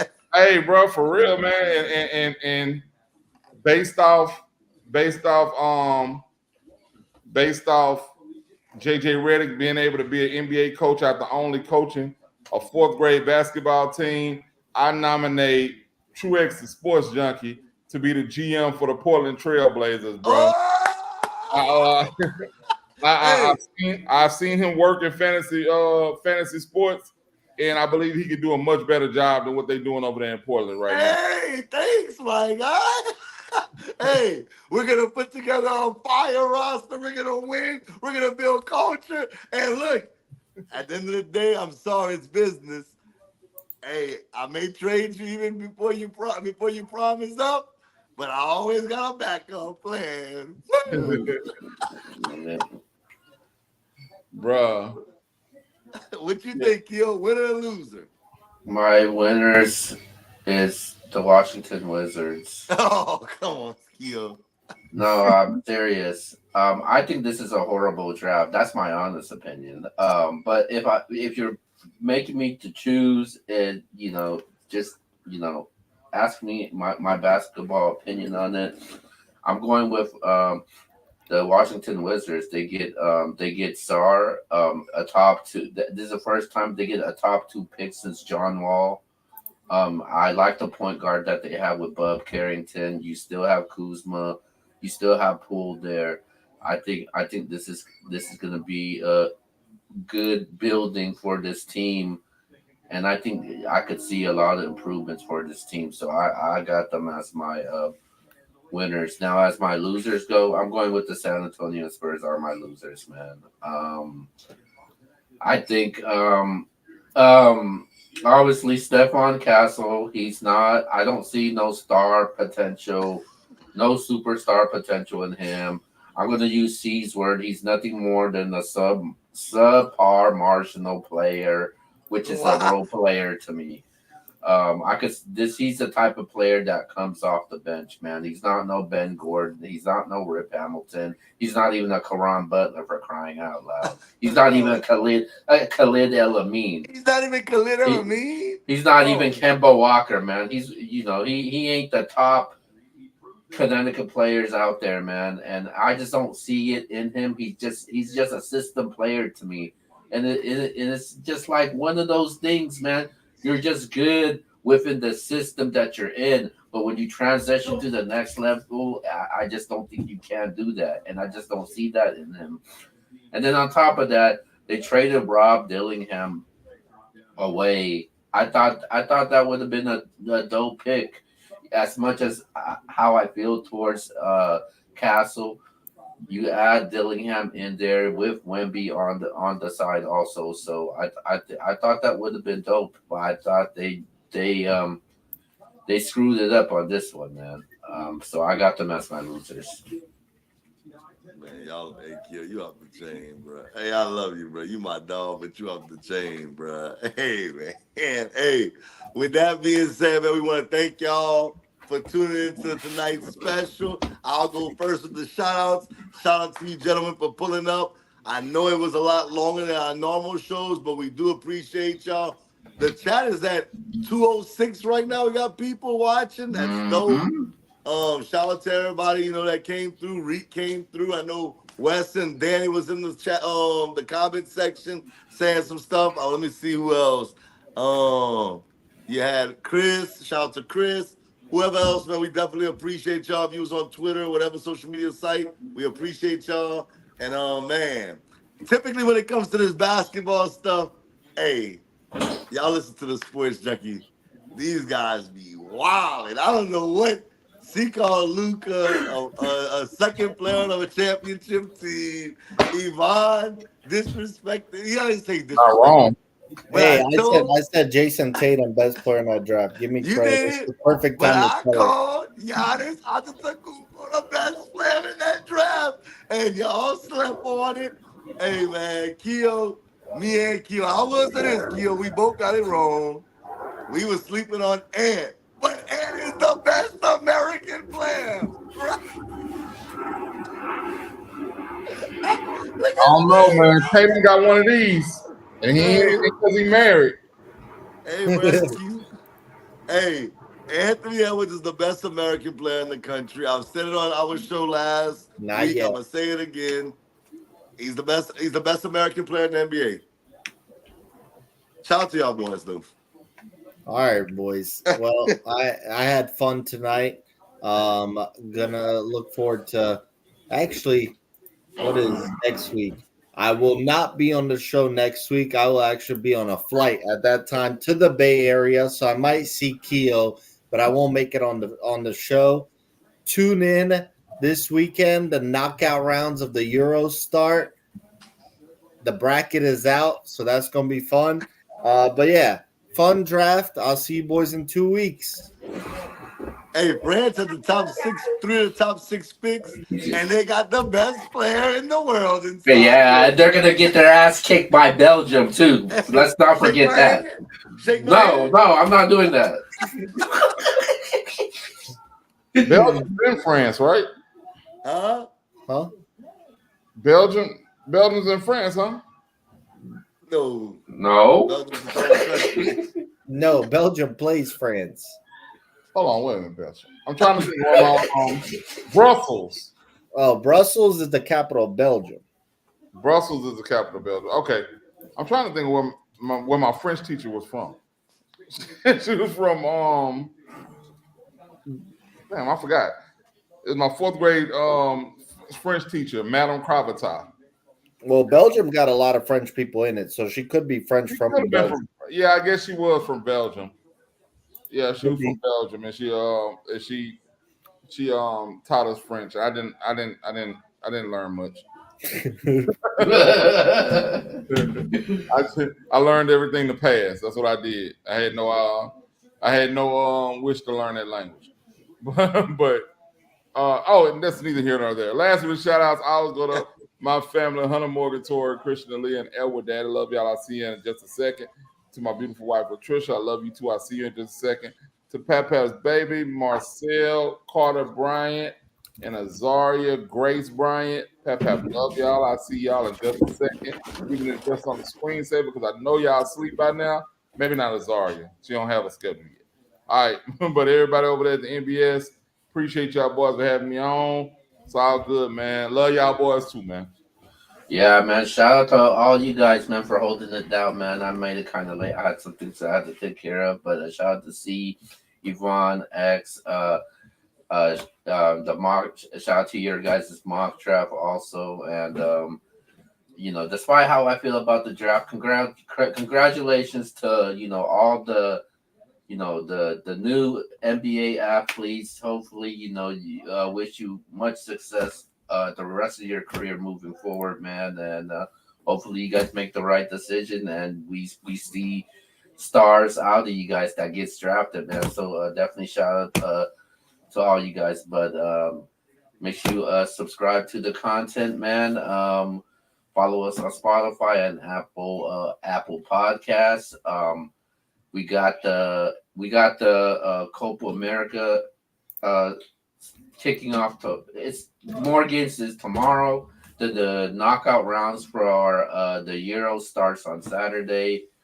But with that being said, man, this is the MBS show, aka the NBA Live Draft Show 2024. With that being said, man, this is the MBS squad, and we'll see you guys next time. We out.